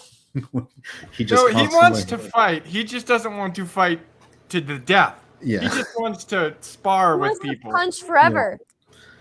Yeah, Dragon Ball's Dragon Ball's unique. I mean, what I love about anime. I think of that creepy grandpa too, like that creepy grandpa character I never liked, who was so weird. Was it Roshi? Master Roshi? Yeah, he's so Master creepy. Roshi is awesome. No, Master Roshi is kind of a little bit. He gets bad. He gets handsy with Bulma, I think, a couple times. Like, I don't know. There's a lot of stuff you don't pick up on as a kid, and you're like, whoa, maybe that's not so good. But again, it's not stuff that you notice as a kid, because you're there for the cool fight scenes and the action and like what's gonna happen and stuff like that. But I do like, I dislike when if the author or the showrunner or whoever it is, the creator has a specific vision in mind. I don't like when they allow outside influences to sort of change what they're. Yeah, like so if that happened you were in never the Netflix Voltron 100%. Yeah, and that was a good show till they let the fan internet fiction people. Well, because Twitter's not real life, and like all of these Twitter and Reddit are not real, and so when you are basing when you're basing your business model off of retweets and hashtags, the problem is those aren't dollars. It takes no effort. It takes no money to retweet something. It takes no effort to put a hashtag out there, right? Those are ghost supporters. Like, they're just doing it because they think it's like cool, or they want to be part of something, or for a lot of them, it's because they know that there's genuine fans out there like Ashton, who is clearly a genuine Harry Potter fan, or Potterhead. I don't know if she calls herself that or not, but I don't know what I just like Harry Potter, I guess. yeah, I'll go for days talking about Harry Potter. she wants. Honestly, It's not like she's sitting here demanding for J.K. Rowling to change her work, or to write another book with a ship or an ending that she actually wants. She simply just wants to immerse herself in that world and in that canon, and she's not making any demands that it be accepted, like her fan fiction or whatever be accepted as canon. But you have these people who are literally like, this is what we want, you need to do it. And then when it happens, that IP loses fans, and then the people who demanded it aren't paying for it. So it's like they get hit with a double whammy, because it's like, well, we did what you wanted, so will you support it now? And they're like, no. So it's also funny because like the amount of hate that J.K. Rowling is getting right now, like I here's the thing. When it comes to trans stuff, I'm pretty nuanced about it. Like, I support trans people to have the right to identify as what they want. I support trans people to be who they want to be, or anyone should be who they want to be, honestly. But the amount of hate that is just so targeted against J.K. Rowling, calling her horrible things and calling her a racist and a bigot and just attacking her relentlessly after all she has done as a feminist, as an advocate, and people just trying to say that she doesn't deserve to have this work anymore is absolutely awful. And things that she has done for women overall really just breaks my heart. And it really gets down to the point of everyone is so obsessed with canceling each other because they don't, walk in line to exactly what they're supposed to do. And the worst part is, if you do make the mistake of saying the wrong thing or doing the wrong thing or a slight mistake in anything, your life is ruined. You can't apologize. You can't go back. You can't learn from your mistake. It's really very much of where the people who are supposedly liberal, right? mm-hmm. That you would think they advocate for liberalism, that anyone can join, anyone can liberate themselves and make themselves a better person and try to help as they can. Instead, they're so obsessed with canceling those who've made a mistake that they're actually cutting down their forces and trying to make the world a better place. It's pretty scary. I agree 100%. I mean, I remember, and this is being a child of the 90s, 80s and 90s, you would get into arguments. I got into such knockdown, drag on. This was before the prequels had come out, so Star Wars ended, right? Return of the Jedi was the end of Star Wars, and all you had were the books. And I had the Star Wars encyclopedia like memorized. I was such a nerd. I had bought that book when my brothers were on a little league like state championship tournament. I didn't like going to the games because it wasn't my and so I went to the bookstore and I bought this book and I just memorized it. And I'm like debating people like, no, the full troop complement of the Death Star was 1 million stormtroopers, and like going over like the actual like. Oh yeah, Luke committed mass genocide. Yeah, there's 70, like a Star Destroyer has a complement of 70 TIE fighters, like going over like all the like crazy detail stuff. And you would argue, and then at the end you'd be like, "Hey, dude, let's go play Battletoads or something like," and you just be done, and you just be friends. You could argue about whatever it was, and that carried over. Like when I go to high school, the arguments got a little bit different. By the time I was in college, I was leaning more right, and I was at a liberal arts college, and so people definitely lean more left, and we would get into these arguments, and then it'd be like, hey, let's go to the Waffle House or Denny's or whatever, because it's 2 a.m. and we need to get something to eat. And you just go and you'd hang out, and then you'd talk about like the movies that were coming out or something. It was okay to disagree. I love the idea of getting back to that. I wish it was there. It's like not everything is life and death. Is I used to, I wasn't saying I was, I aligned myself with right-wing punditry for a while, and I definitely recognized that it wasn't for me, that I didn't quite fit in, and I was just a different person after the year. Again, this was a year and a half of my life, so it really wasn't that long. For I'm almost 27 in October. It wasn't that long, and I just really did not identify with that anymore. I'm definitely much more left-wing than I used to be. I still have friends who, are conservative. I still have friends who are libertarian and anarchist and liberal and Democrat and Republican, all over the wavelength of politics. But I still kind of get this feeling of like this obsession with you're either on our side or on their side, and it's very problematic because you're not getting people together having real conversations on how to make the world a better place.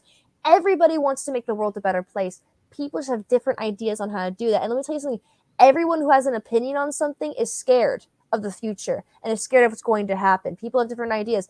One side is afraid that gay rights are going to be completely taken away. The other side is afraid that their children are going to be indoctrinated or sexualized. And maybe both sides are a little bit too fearful of one thing that's most likely not going to happen. But these people need to talk with one another and say what they actually believe in and how they can work things out. That's what I really think needs to happen in politics. I think people are so obsessed with either you're left or you're right, and there's no conversation in between. No conversation to understand what's really going on. There's only one absolute, and that's that Harry and Draco fan fiction must be banned and burned. Only cis believe in absolutes. Well, we'll get the high ground for that then. Yeah, it's true. Draco and Harry fan fiction needs to be burned at all costs. Same with Draco and Hermione fan fiction. I mean, all of that just doesn't make any sense. It's just awful.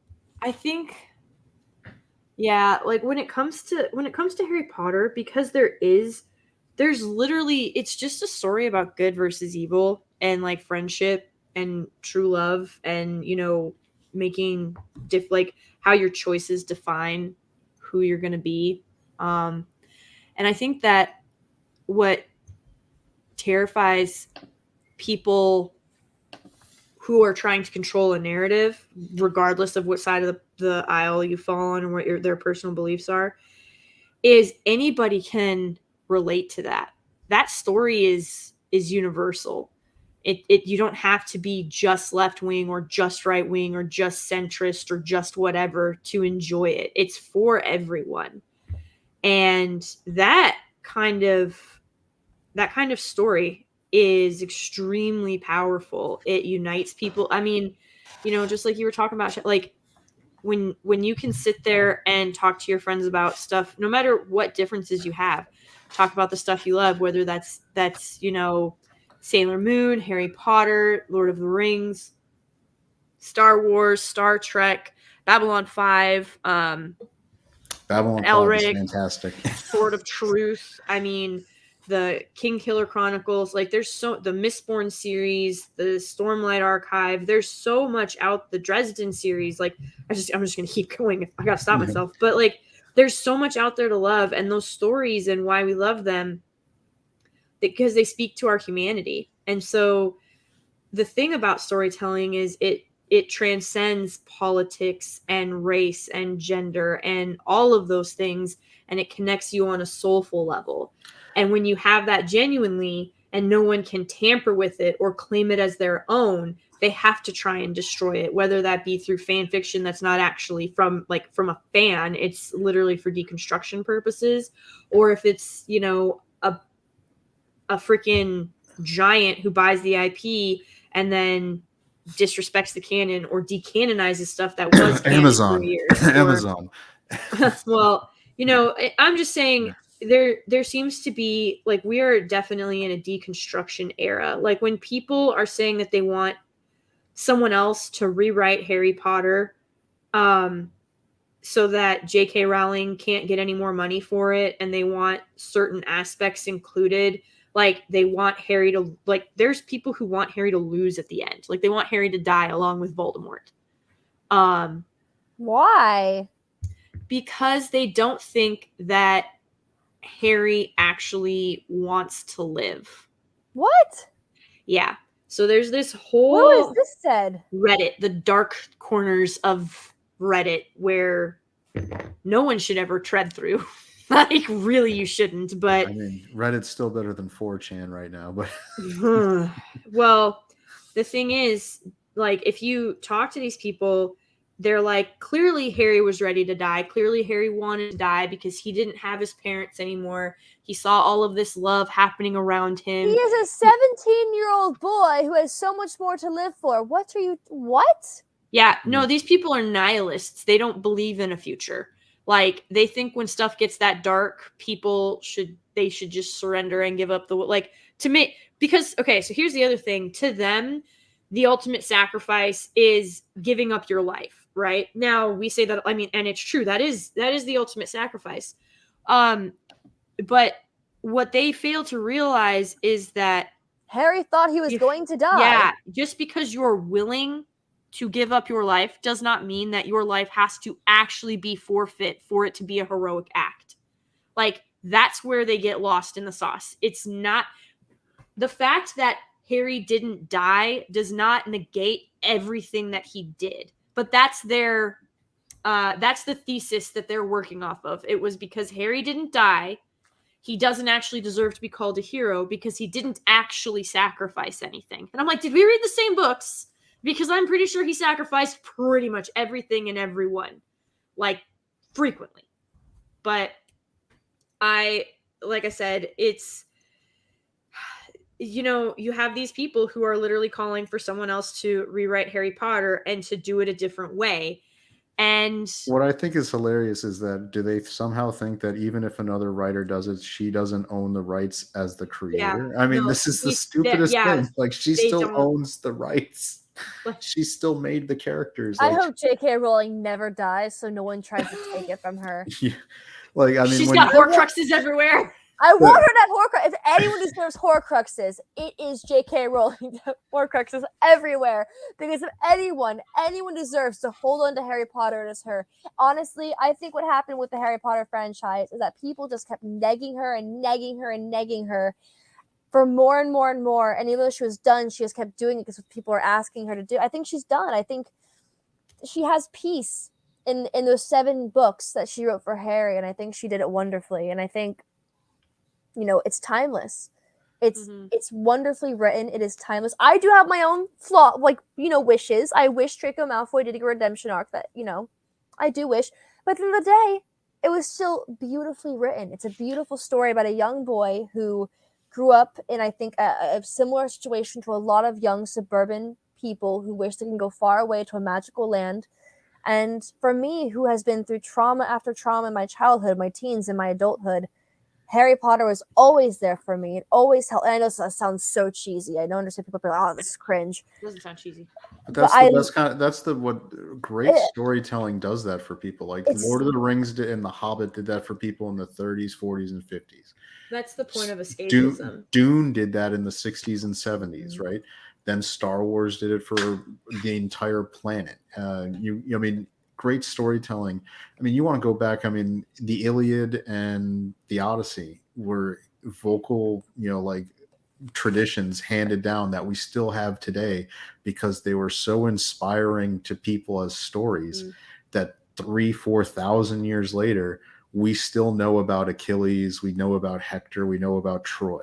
I mean, and that's what J.K. Rowling's going to be. There's no reason that it couldn't happen. I mean, J.K. Rowling is no. It's going to happen. People remember J.K. Rowling's name for the next 100 years at the least. I'm sorry, you can't. No matter what they say about J.K. Rowling, and no matter what she says, by the way, no matter what she says, even if I absolutely disagree with everything that she politically, personally believes, you cannot deny that her existence on this earth is now engraved in stone permanently. Oh, she definitely, like, here's the and the thing is, even if you don't like Harry Potter, you can't deny the effect that it had on the culture. Like, you simply cannot. She changed the way children read. I mean, before she came around, children thought reading was a chore. And after Harry Potter was written, it was like, you didn't read Harry Potter. You got 7-year-olds in the playground reading. Yeah, it's amazing. I see, and so, like, I've actually said this before on other streams. I'm not as big of a Harry Potter fan as I used to be, for sure. But I will never deny anybody that loves it, and nor will I ever deny the fact that it got children to read. Like, it got adults to read. It got people who have never picked up a book that wasn't assigned to them in school. It got them to pick up 7 books. Like, that's unheard of. You have you have some of the classic writers, like Dickens did that because everybody loves The Story of a Christmas Carol. And I mean, But it's all adults. That's the yeah. thing. I guess, I don't know. I read that one when I was pretty young. And like I read Lord of the Rings when I was in 5th grade. And I read Great Expectations in 5th grade. And like I loved that stuff. And I know a lot of other friends that did too. But, you know, we were definitely not in the majority of our age group for sure. But yeah, And like then with J.K. Rowling, you've got lines out the door of Barnes and Noble just waiting for the next book to come out. it was it like there's a reason it was called a global phenomenon. And I was one of those kids. Like I remember being in Walmart and I remember when it was being pre-ordered like a Call of Duty launch is what it was. Like there were kids like in their costumes. I remember an Opie and I think I told Chrissy Mayer that like I remember Opie and Anthony listening to them when they had it was what's that order which is the book right before Deathly Hallows? Half-Blood Prince. Half-Blood Prince, right? So Half-Blood Prince, they had a guy, and I think this was like the most horrible thing. It made me laugh, and I feel sad about it now. Snape kills Dumbledore. That's 100%. It was like one of their interns running around just yelling it. Wait, that was Opie and Anthony? Yeah. Are you aware that I sang karaoke with Anthony Cumia? Oh, that's and awesome. He knows how much I love Harry Potter. That's probably why he didn't tell you. Well, he wasn't the one who did it. It was like one of their like people was doing that. No, that's a terrible, terrible thing to do. But it's those books are like what I love is the best ones, and this is something that's an element I think a great one is Harry Potter. Even though it's set in a specific time, is timeless storytelling. Yeah. Like you can read that today and it'll still be as relevant because the themes are so universal. You can, Lord of the Rings does the same thing. One of the things I hate is when you make your content so current year, it just it's got like a fresh by date like food. If you don't watch it or read it within this time period, it doesn't stay relevant. Yeah, whereas, that's like when you've got modern. Yeah. Sorry. I was gonna say, like Ashton said, I think that it's 100% that Harry Potter can still be 100 years from now just as relevant to like a middle schooler who's reading it, seeing themselves in the in those characters. And I think that's one of the reasons that a lot of current content is having a lot of trouble, because the people try to make it so current year they don't speak to the themes. And I think that's we talk a lot of people on YouTube talk about that, like storytelling and thematic stuff, and to make it actually relevant. I mean, Robert E. Howard, I still know who he is 100 years later, and because he created Conan and all those things. Wait a minute, who was it that worked for? I want to find out who this person was. He's ready to go hunt people down and like draw blood. This was like 17 years ago. She's gonna unforgivable curse them. I'm shook about this. Like here's the thing, the fact that you didn't even say what it was, and I didn't even know it was an Opie and Anthony person. I just somehow knew when you mentioned Half-Blood Prince, a person was going around. I just knew it was that guy who yelled, "Snape kills Dumbledore." But I didn't realize he was tied to Opie and Anthony.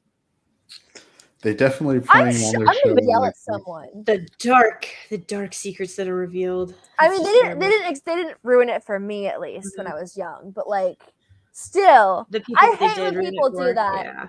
I hate when people do that. I hate spoilers. I like that it came out July 16th, 2005. I was like, oh, great, I nailed it 17 years ago. Good. But like, it's the fact that it's the fact that I don't mind it when people do it for movies after like a couple days or whatnot, because at that point everyone's like pirated it or whatnot. It's when people ruin books. Like the ending of a book is important to me because like you work for that. Like it's so suspenseful. You work for the ending of a book. For a movie, it's like, okay, well, if I'm going to cram this in 2 hours tops, it's whatever. But like a book, that's like something readers really work to get to and are passionate about working to get to. Mm-hmm. So if you like Harry Potter, you'd probably like the Sword of Truth series with Wizard's First. Like if you ever read Wizard's First Rule, there's a lot of parallels between Wizard's First Rule and Harry Potter. It's actually really good. It's by Terry Goodkind. Came out a year before. I think it got published in like 93 or 94. Didn't Harry Potter get published in like 96, 97? The first one? Yeah, It came out in Something like that. 97. 97, yeah. Mhm. So Wizard's First Rule came out in 94. And it's still one of my favorite series to read. It's really good. It's kind of like a more, I don't want to say like a more adult Harry Potter, because like when people also say, I mean, children can read it, but those books are freaking dark. Like Goblet of Fire is, I mean, I know it's not Order of the Phoenix or Half-Blood Prince, but like Goblet of Fire, you got a little dark in Prisoner of Killing Cedric. Azkaban. Yeah, like you got a little dark with Prisoner of Azkaban, where Sirius had to like go into hiding because Wormtail got away. So it's like, okay, well, like, but he's still alive. He's still there. Like, there's still, dude, like Goblet of Fire was intense. It was just terrifying and Well, terrible. the thing is, Lil Chad was telling us how when he worked at movie theaters when he was younger, he would look through the peephole and people who were just now watching Goblet of Fire and had never read the books. Like the projection port. Yeah, let's not call it a peephole. If you remember old projectors, they had the projection port, because you actually had to check to make sure it was on frame. It wasn't digital. It was a pain in the ass to get that stuff fixed when it was wrong. Yeah, but it looked so much better. Okay, that's my rant. All right, you wanted to, well, you carry Titanic at 3 a.m. between theaters because your boss decided it needed to go to the theater that had 25 more seats. That thing, I don't know if anybody, I guess, so a lot of people don't even know this now. So movie theater projectors of that era will almost look like VHS tapes, where the cassette parts were on platters in a stack. So the film, 35 millimeter film, was all put together on a reel. Like, it wasn't reels anymore. It was on this platter. So it was all together. And you and like another guy would have to carry and it would take 2 or 3 guys. Titanic was like a 3-hour movie. Oh, it was such a pain. Sorry, I'm throwing things off whack but anyway, because having like flashbacks to, because one time one guy tripped and it spilled everywhere and it was so terrible. But because those are hundreds and hundreds of yards of film to try to rewind back. Yeah, but it did look better. I 100% agree, because I can tell, like, when you see the digital like projections now, number one, they never change the light bulbs out, so they're always too dim. Especially digital projectors really need bulbs that are very bright to look right. And theaters are cheap because those bulbs are really expensive. Yeah, they are. But anyway, what was Ashton saying about Goblet of Fire? Sorry. So what I was saying is, when I would look out there when Goblet of Fire was playing, and when Cedric Diggory died, spoiler for a movie that's almost 20 years old now. Like, they were just like in shock, and it was like there was 2 movies where people were really quiet coming out of it that I remember like distinctly in my time as a movie theater employee. One was Saving Private Ryan. People just did not talk when they came out of that movie. And Goblet of Fire. Like, Harry Potter had always been like kids and everybody was really happy, but Goblet of Fire, when they went to saw that one, and you can, especially because I know most of the people were going to see it hadn't even read the book, so they weren't prepared for it. The energy was gone. Even if you go to Chamber of Secrets, like, Moaning Myrtle was already dead. Like, she's already a ghost, so it's not like we know her only as Moaning Myrtle, right? So it doesn't, like, there's this slight disconnect when it comes to her death. And then, of course, you've got Hermione looked in the mirror, the cat looked in the reflection of the water. Oh gosh, I can't think of the little boy's name with the camera. He worked through the camera, but they were all like just petrified because they didn't see Colin Gravy was his name. Colin Gravy. So like you have all these people who had near death, like it was near death, but no one actually died.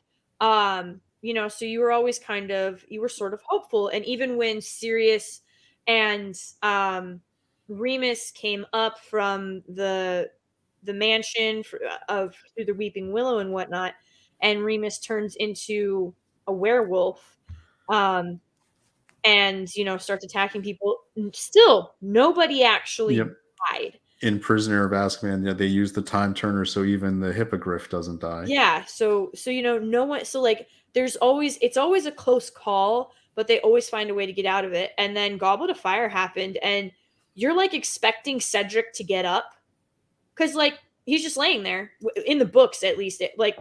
Oh, it was one of my biggest pet peeves with Goblet of Fire was the way that outside of Dumbledore screaming at Harry about his Yeah. name in the Did you goblet. put your, Did did you put your name in the Goblet of Fire, Harry? He said calmly. Versus the movie where he's like, "Did you put your name in the Goblet of Fire, I Harry?" know. Rah! I thought he was gonna deck him straight through his face. I was like, my God. He's like running through. Did you put your name in that? Yeah, so outside of that obvious one, it was the way that they killed Cedric, because in the book it's very descriptive about how, like, in the movie they actually made him look dead. In the book, like, as they're describing it, it's like his eyes were still open. They looked like they were still, like, they were looking at that, they weren't empty. His flat, like, he was still, like, he just looked like he fell down. In the book, the way that it gets described is he really does look like he just fell down and could stand up at any moment. Did Wormtail say Avada Kedavra though in the book? Was it Avada Kedavra? I don't remember. I think it was maybe it was the other curse. I can't remember. I do know that at the very least, the way that he died in the Making me books. rethink things right now. I know. I think actually they tortured both of them first with the Cruciation. the Crucius curse. Mhm. And then I don't know if that's what killed Cedric or if they Avada Kedavra'd him, but then the whole thing as well, like the whole ceremony actually felt really like rushed, because when you're reading it in the books, it was like really methodical. They had they turned the trophy, they turned the goblet into a port key. Like, that took some serious planning. That took, like, they were planning on keeping Harry there for a long. Voldemort wanted to torture him. He wanted to enjoy his victory, right? And so when that whole scene happened, it felt really, really rushed. Especially when it comes to Voldemort, like, putting his hand on Harry's scar, and like just that whole deal with the Death Eaters. I don't know. That whole scene just felt really rushed to me. That's probably my least favorite film. It's my favorite book, but my least favorite film. The Goblet of Fire movie, so I looked it up while we were talking. Mm-hmm. It was the killing curse, Yeah. I will say this: the Goblet of Fire left out so much stuff from the books. Honestly, I really wish they kept Spew, but here's the problem. Knowing that Hermione Granger is the director's favorite character, he's not going to allow Spew, which is essentially making fun of Hermione Granger. Well, by Goblet of Fire, was it Yates by then? I knew Karan It was but and let's then be Yates honest. has been directing them all since It then. was Yates, but Hermione Granger at that point was already turned into the audience's favorite. So the idea of Hermione Granger. So the reason Spew exists isn't because J.K. Rowling for some reason believes in slavery, or that Hermione Granger, she thinks that elves should be enslaved still. The reason J.K. Rowling wrote Spew was actually about to show that Hermione Granger, while she has her heart in the right place, doesn't necessarily do things with the right methods sometimes. So Hermione Granger wanted to free the elves, but instead of actually talking to an elf or knowing what they want in life, she just assumed they needed to be taken out of slavery and started this whole Spew campaign and decided what holidays they should take off and what rights they should have. Mm-hmm. Like, she never actually talked to the elves, so the elves were a bit, put off. They're a bit offended. Like, why are you trying to decide what we want? Like, why are you not talking to us about this? So they kick her out of the kitchen because they think she's obnoxious. They feel offended. It's like any basic white woman, starting an activism group for a thing that she has nothing to do with. It's a bit offensive, and that was the point that J.K. Rowling was trying to make. And of course, everyone decides to turn that into J.K. Rowling supports slavery, which is not the case at all. It was that. Yeah, that whole thing was just. It was so bizarre. Like, I think honestly, I preferred Chris Columbus's direction, or directing with 1 and 2, even though they left out all of Ron's lines. Pretty much all of Ron's lines. And the scene that I was really looking forward to was actually when they have to leave Ron at the chessboard, and then Hermione cracks the potions with logic. I was really disappointed that scene wasn't in there. and they're like, oh well, they filmed it, but then, and I'm like, no, I get that you have to like make Okay. cuts, but like there were definitely things in that film that you could have cut out. Yeah, Peeves is gone too. He's nowhere to be found, and he's actually pretty important later. So we missed out on quite a few crucial developmental moments. So it's really frustrating when you're sitting there and you know how good it actually is and what is supposed to happen. It's kind of like when I watched Wheel of Time on Amazon, and they skipped. So like, first of all, there's enough in book 1 to make 3 seasons out of, but what they did was they took 3 books and they shoved them into 1 season, and 3 books that are all over 430 pages, and they shove it into 1 season because they're trying to get to these points of payoff and maturity that feel, because the show moved so fast, it feels really unearned. Like, feels like what they did in Shield Hero season 2 for the first like 8 episodes. Let's just speed run the entire arc so that we can just get to the part that people will like better. Yeah, it's hard because like in situations, I've not actually watched Shield. I'm gonna go ahead and be honest about that. But like, it's good.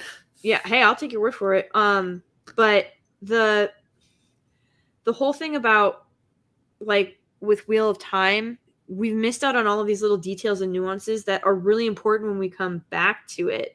Like certain things didn't happen that needed to happen for future events to actually occur.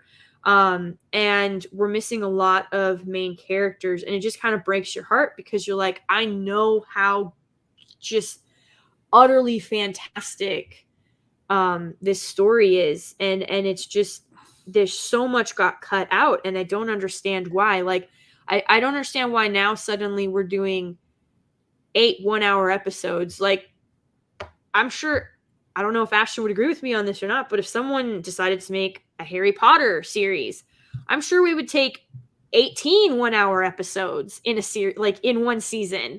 You know what I mean? Like, I don't understand why we've suddenly condensed down and are, because like, if you're making a series, you have an opportunity that film doesn't, which is to explore all of those details and nuances that get cut from films.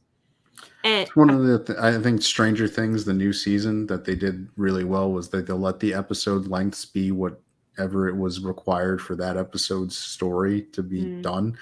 And so that's why you got episodes that were like 1 hour and 40 minutes. And then you got that big one at the end that's 2.5 hours. I mean, it was ranging like all over the place, but each episode felt like it had finished what it was doing in that episode before it was done.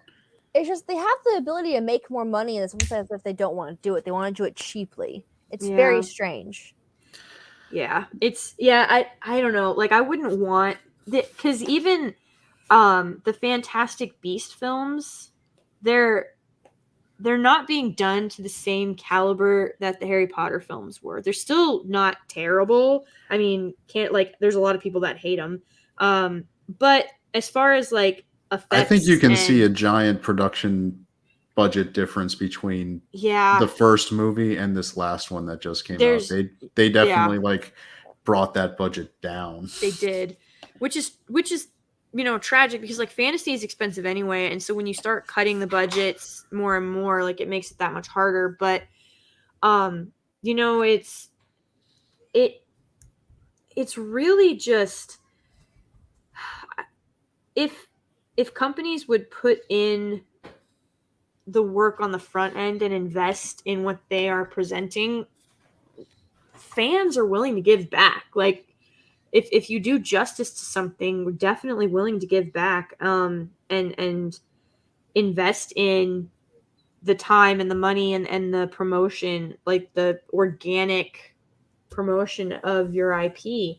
But again, when you let, like we were talking about, Ashton, when you let the fanfic writers do self-insert girl relationship, love triangle, worship at her feet, start influencing your creative direction, you're gonna go off a cliff. Yeah. So real quick, I want to ask, because I got it since Ashton's here. This is going to be weird to say that my number one pet peeve in the entire Harry Potter series was why they decided that 1950s plumbing was where they were going to stop. Like, we're in Hogwarts. We're going to have people who do potions in old, like, we're going to write with quills that are ink, but we're going to modernize plumbing up to about 1950. And then we're not going to go past it. Like, I mean, because magic. because magic. I never understood this either. Why on God's green earth were they not allowed to use pens? Why were they not why was the projectors that put all the stuff on the screen looks like it's from the 1940s? I do not understand. So if you remember in the books, more than one time, Professor McGonagall points out to Dumbledore that, more than once, she's like, of all of the repairs, all the repairs that we've had to do, they've dipped into our coffers. It's not as deep as it used to be. Gringotts isn't. Our Gringotts vault is much more bare than it once was. And of course, when you go through a basilisk destroying foundation stones in your school and evil wizards breaking in and students, maybe Fred and George may have been involved a little bit, setting off explosive potions. I can get that the construction would probably be a little bit much, but more than once, McGonagall points out that they are not as flush as they used to be. And that's mostly because the Death Eaters pulled back. If you remember, there was that whole argument. See, this is stuff if you don't read the books, you're not going to know it. The purebloods, a lot of the Death Eaters. Yeah, they were if you allow mudbloods, of course they said Muggle-borns because they were being politically correct at the time, but they're if you allow Muggle-borns into the school, we're going to pull funding. We're going to make this difficult for you. We're going to do, and then, they did it anyway. And you're starting to see those kinds of effects. And I think that's why the plumbing sort of cuts off there. Cause they had planned to do all of these types of renovations and all of these different things. And if you remember, a few of the paintings talk about how, I remember every year there was because Hogwarts attendance was down. I think it's actually Goblet of Fire. They talk about it the most.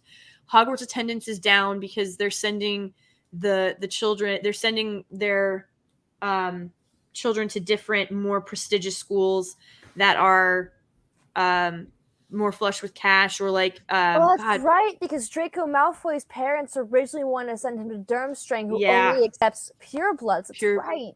Yeah, and they said that because I can't remember if it's because Dumbledore. I think it's because Dumbledore made a call or something like that. But if I remember correctly, the reason that they gave was because he was too far away. He was too far. He was too far away or something like that, and his mother wouldn't let him. Is that what it was?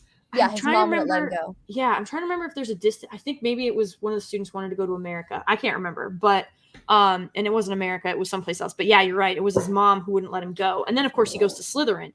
But yeah, they wanted to send him to Drumstrang first, and so I'm pretty sure it's Goblet of Fire where they get into this whole. That's when you start to really see the underbelly of the Ministry and Hogwarts and the schools that are competing with each other. And the reason that Hogwarts is hosting this competition is because they need the money.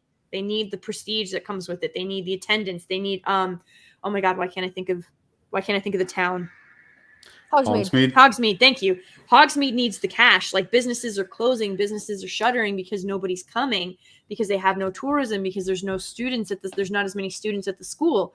And so Dumbledore's we're going to host the Goblet of Fire. It's going to be this big prestigious thing. We'll have all these people coming, and it'll be even greater because, Crumb was, of course, a Quidditch star, and he would be there. And so he would be a pull for all of that type of stuff, for Quidditch fans and reporters and stuff like that. So the movies, just like they left out Spew, just like they left out Peeves and the potion scene and everything like that, you don't get that whole undertone of why Hogwarts is actually struggling and kind of falling to pieces, and why pretty much all of their money is going to security to keep muggles from getting into the school accidentally, as well as, dark wizards and stuff like that.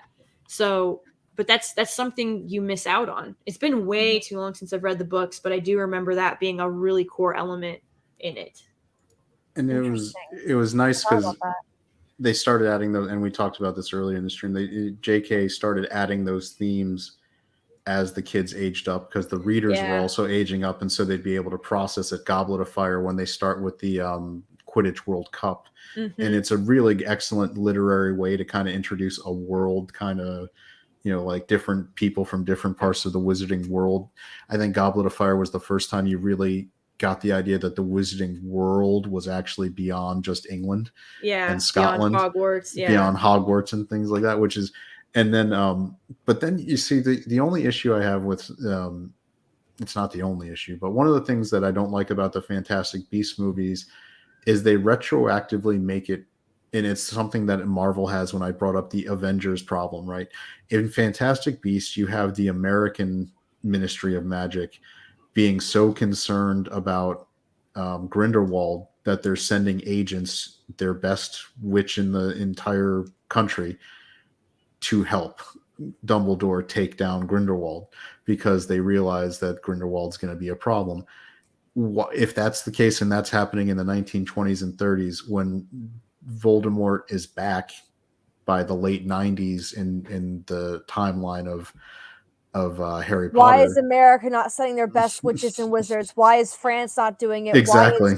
Why is the Russian ministry not sending in people? Why is the German ministry not sending in people? Correct. Well, Yeah. and you could argue, and this got brought up in book 5, book 6. I'm trying to remember if it was Half-Blood Prince or if it was Order of the Phoenix. I think it was Order of the Phoenix, because they're starting to bring it. That's when we meet Tom. Like, that's when you get people from, like, you have a Russian witch or wizard at that point. I can't remember which one it is in the books. Well, in the movies, I don't think you see them, but they're starting. Karkaroff. You're talking about Karkaroff? Yeah, and or in Goblet of Fire, they were running the one that Into the guy trees. was.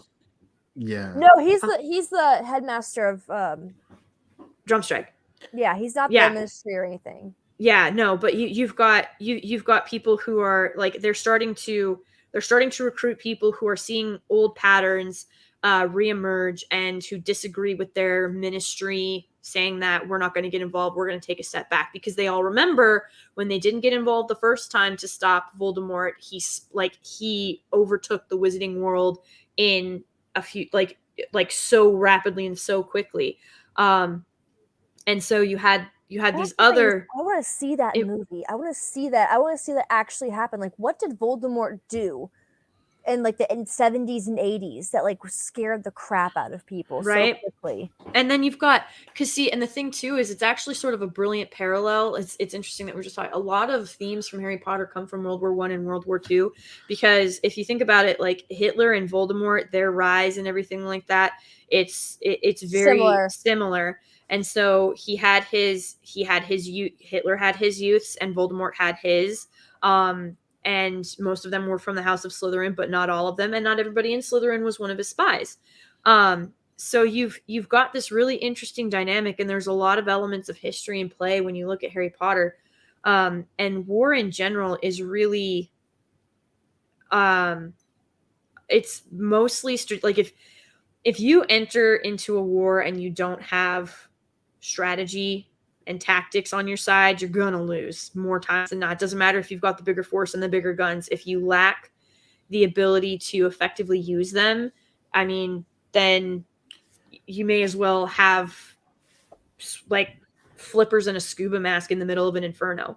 Like that's sort of that's sort of the best comparison that I can make. And so when you think about how Voldemort did it, and how he slowly, it always starts with the little things. And that was one of the lessons in the book, is because, okay, so at first you do this thing and it's not so bad, but then it's like, if you don't do this other thing that's a little bit more bad, I'm going to tell everybody about the bad thing you already did, and you're going to go to prison, or your life's going to be ruined, or whatever. And that's how you start to sort of tumble down this dark road. And I think she handled that really brilliantly, and it had a lot of parallels to Hitler and Nazi Germany. I don't know that that's exactly who Voldemort was, like a Yeah, I think that JK like Persona was of. using Grindelwald like World War One, Yeah, and then Voldemort like World War World Two, War because Two. When we think about that's it, the English experience, like the Mm-hmm. heritage. Like they Yep. people don't gloss over the fact that England was wrecked after World War One from Oh just yeah. from a population decimation standpoint. That has scarred the English psyche. Like for us, we think of World War Two in America because that's the one that we were really, you know, involved involved in. We but were in neither World War. one really hurt us. That's the thing, is neither one really hurt America. I mean, we took losses. We took Like, yeah, I get what she's In our saying though. It military, for wasn't. sure, like there wasn't bombs being dropped. Well, other than Hawaii and Pearl Yeah. Harbor, there Well, wasn't we bombs had. being dropped like in the Midwest. Well, Yeah, what I get what you're saying. You're saying but it's from a not. loss It's of life standpoint, yeah, like it's Yes. not. World War She's One talking took about out like land 20. being ravaged. Yeah. I think what was It's- it, like 20% of the male population under 30 in England died in World Yep. War One. It was Oh my like some gosh. dramatically It was- gigantic number.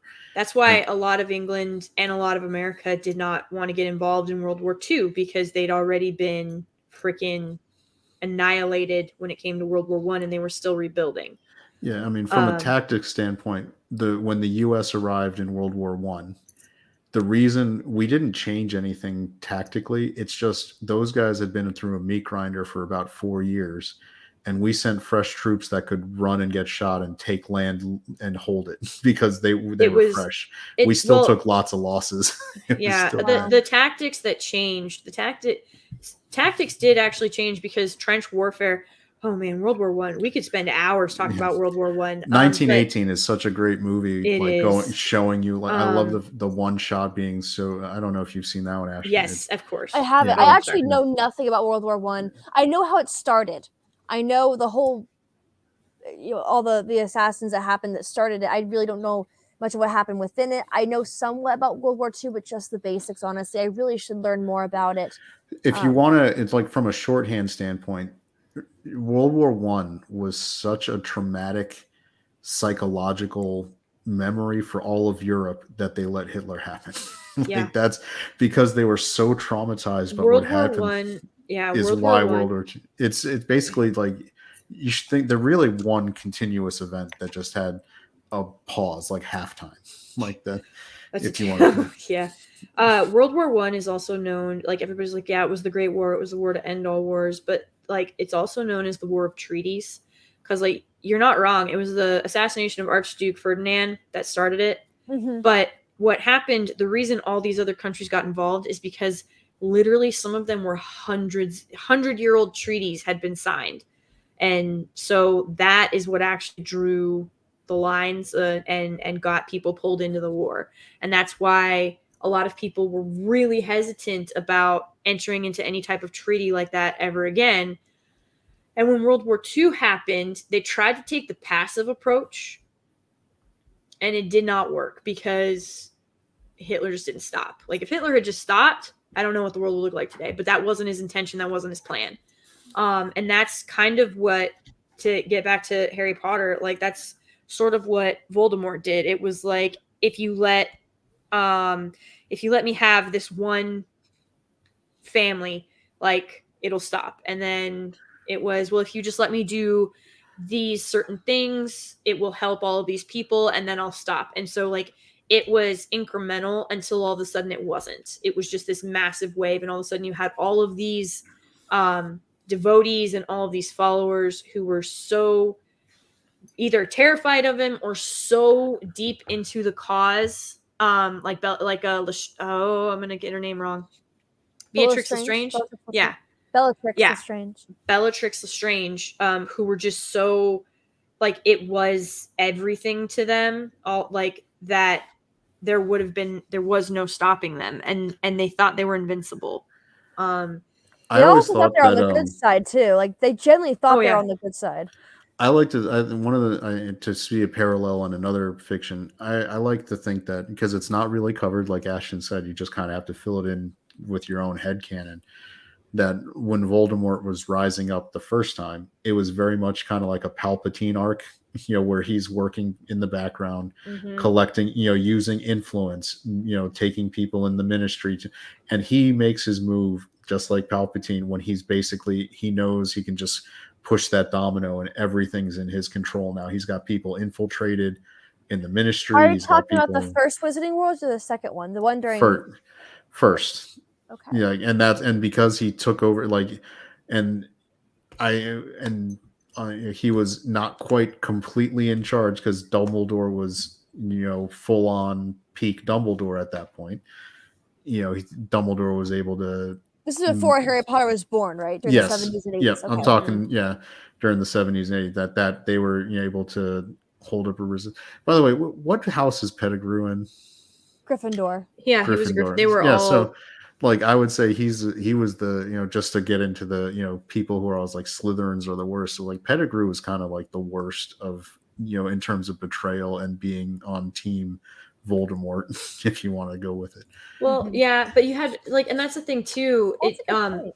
like just because Voldemort and like just because the Slytherins mostly aligned with Voldemort, like I said, not all Slytherins were with Voldemort, and you definitely had Ravenclaws and Hufflepuffs in there, like willing to go Quirrell with was a Ravenclaw. yeah. Well, and oh, you just said his name, the headmaster of Drummond. Igor Karkaroff. Yeah, he was a Death Eater. Like you have these different people in these different influential positions, and it turned out to be more than enough. And of course, once you start the rumor that the Dark Lord is regaining power and coming back, his old followers are going to start peeking their heads out and see where everybody stands, and stuff like that. So it's really kind of fascinating to watch the psyche of the events sort of play out. And then when you get to the end of the book, see, and this is why I disagree with people who are like, she should have killed Harry, she should have, done this or that. I don't think they really realized what she was pointing out. This piece of soul that Harry's been carrying around with him, like a piece of him did die. Like he and Dumbledore have a very succinct conversation on that bench in the books anyway, about exactly what's happening. And once again, it's Harry's decision, like what he's going to do. We are at King's Cross Station, Harry. You can always hop on a train and go whichever way you want. Exactly. And so you have all of that symbolism happening. And so for people to not recognize exactly what's happening and how much Harry's actually giving up and that a piece of him actually did die, I think they need to just go read the books, quite frankly. So what I will point out from the books that actually reinforces a nitpick on Fantastic Beasts, which is the unbreakable curse just kind of like going away, right? Like when Dumbledore at the end of the newest Fantastic Beasts movie gets the unbreakable, and it's just gone. It's just gone. Yeah, so J.K. Rowling has done that like 4 times in the Harry Potter series. Like where? We're in the Harry Potter series. Okay, so when Harry Potter's mom jumps in front of him and it rebounds the curse back on Voldemort, that's never like that doesn't really seem to make sense in the wizarding world. It just happened, and it was love. And then when Harry and Voldemort are fighting, and this is I get what she was getting at when they're just they're like, well, the wand was never really his, so I win. It's like she's not so good at writing like the her way out of the big bosses getting beaten. Well, so someone actually made a theory. I don't know if J.K. Rowling actually ever commented on it, because some people were like, oh well, Dumbledore just told Harry that his mother's sacrifice and love saved him. Technically yes, but what they think was more like one of the theories out there is that Snape made Voldemort do an unbreakable vow to promise not to kill Lily because he was in love with her. And when he killed Lily, that's what actually rebounded on him. Well, no, because remember, he kills Lily. The Avada Kedavra doesn't rebound from her; it rebounds from Harry. So he breaks his unbreakable vow by killing Lily. And then his punishment for doing that is to not have the Oh. curse kill Harry, and it affects him instead. That would have been really good writing. I would have liked that. I like would that. because because that actually reinforces in Fantastic Beasts when Dumbledore was like, I was trying to protect someone, he was trying to kill someone, so it broke it. So killing. I think that would have been a nice nuance, and it would have worked. But someone said that that's what she has implied. That's why she put that scene in Half-Blood Prince where you get that memory of Snape making Voldemort promise him that he won't kill Lily. They're like, that's the unbreakable vow. Like she's hinting at it I because don't they think don't that want to. was that Voldemort, or was he talking with Dumbledore when he was going? No, he was begging Dumbledore he was begging Hide them. he was begging Dumbledore to hide them, Yeah. but they chose to have Wormtail, be their key or whatever. No, they chose And- Sirius, and Sirius handed it over to Wormtail because he figured no one would suspect Wormtail to have the secret. That's he right. thought that he would be suspected, and let alone Wormtail ended up being the snitch. Yeah, and then And but Sirius then didn't think he would be. I mean, Yeah. you'd think you'd know when his name is Wormtail. That's I'm I just- mean I mean, it's kinda like the one beauty of step it. from Wormtongue in Lord of the Rings, right? Yeah, no, yeah, but like it's the thing is to but yeah, that's what the thing is. They're saying that she puts that scene is in Half-Blood Prince so that you would realize that Snape, that it's because his mother sacrificed herself and Voldemort. So because at first Voldemort, if you remember, even in the movies they do this, Voldemort just pushes her out of the way to get to Harry. And then she gets back in between them, right? So Voldemort pushes her away at first, but then she gets back in between them, and he's like, whatever, I'm the most powerful wizard ever. I'm not going to be held back by this stupid vow that I made, and he kills her. So it is actually Harry's mom, Lily's sacrifice is what saves Harry, but it's because of the unbreakable vow that Snape made with Voldemort is why that happened. So the reason that the reason the curse didn't rebound off of Lily onto him is because she isn't dead until the curse is finished. So he hasn't broken his vow until the curse ends and she drops dead. Now the vow has been broken. He has cursed himself simultaneously, goes to kill Harry. It doesn't work, and instead he leaves a piece of his soul in Harry and turns Harry into a Horcrux.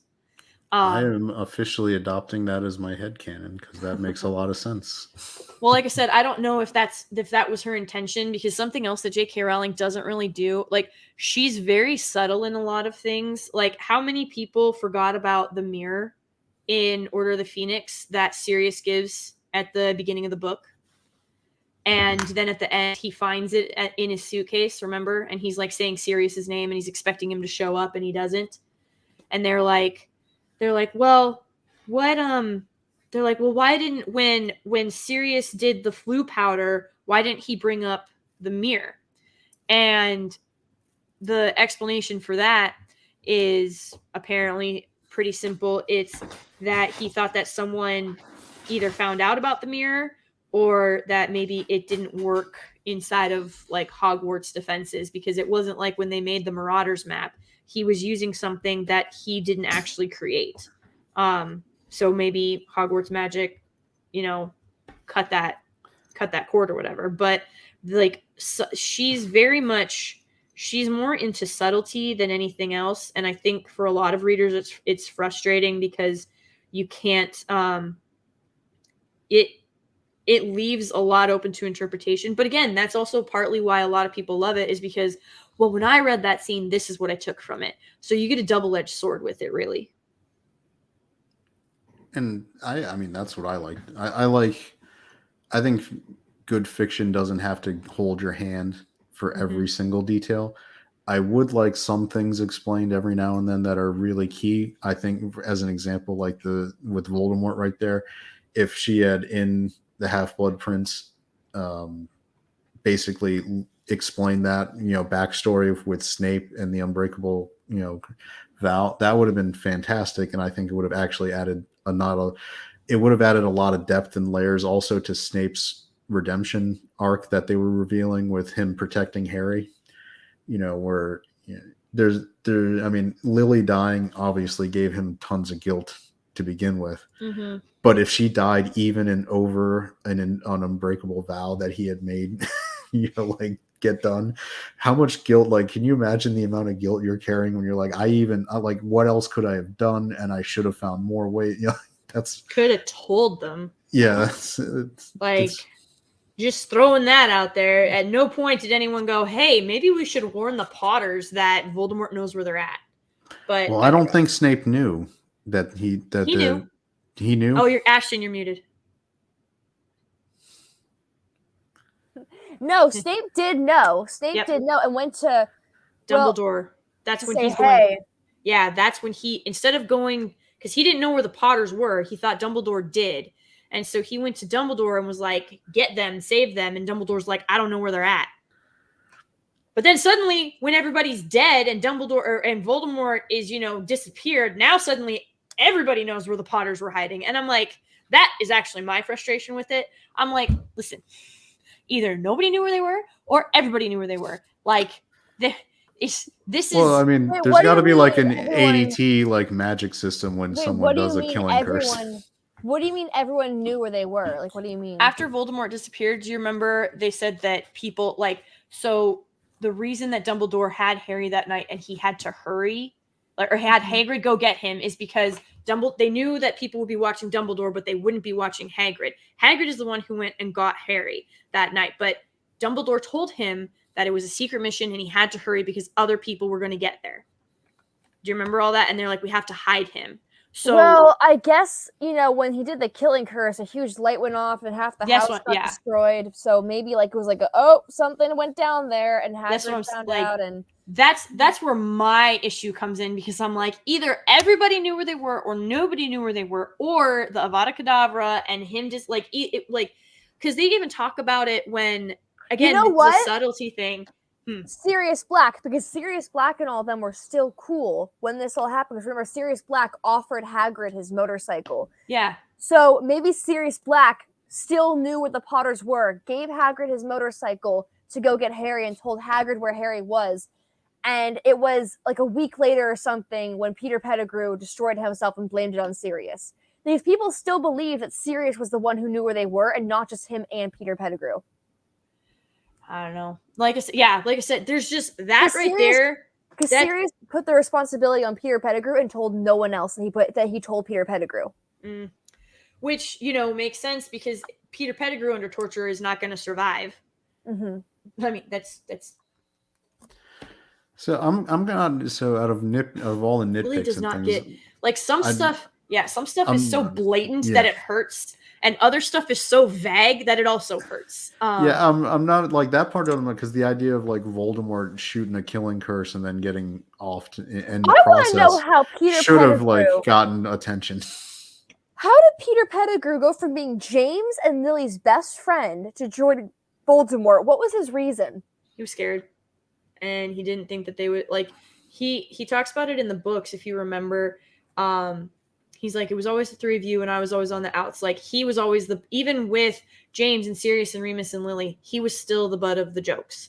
Like, yeah, they protected him from the other bullies, but they would still give him a hard time. And so, if you remember, Pettigrew figured that they were all going to die anyway, and he wanted to survive. Like, his whole thing is to just get out of this with his skin, like his own skin. Even when he had to, cut off his hand in the Goblet of Fire. Remember, the only reason he did it is because Lord Voldemort promised to replace his hand. Like, Pettigrew wants no personal losses. He does not. If other people get hurt, he's okay with it. It's him that he doesn't want to. He doesn't want to feel pain. He doesn't want to go through any of that kind of suffering. So, to avoid any of that, he's willing to sacrifice his friends, their children, whatever it takes, so that he is not the target of pain.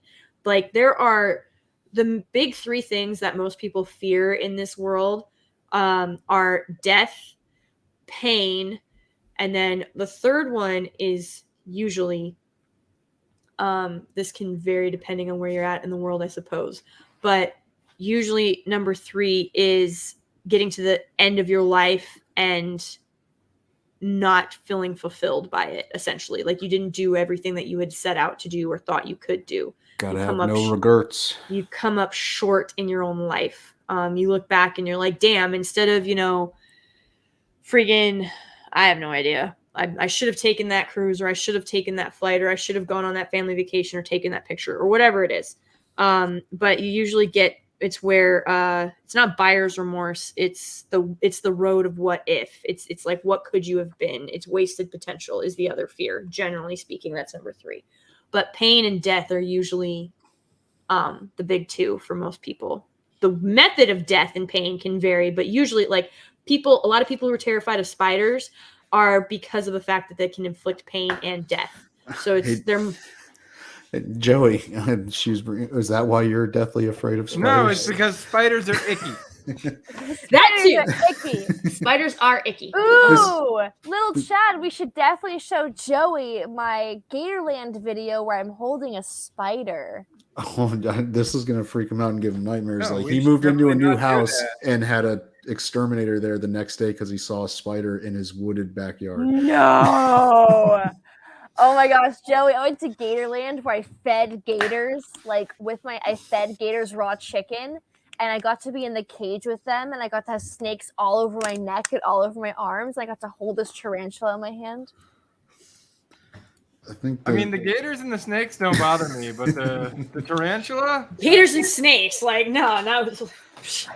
What's crazy? Have you ever seen the mouth of an anaconda, Joey? Like, have you ever seen it?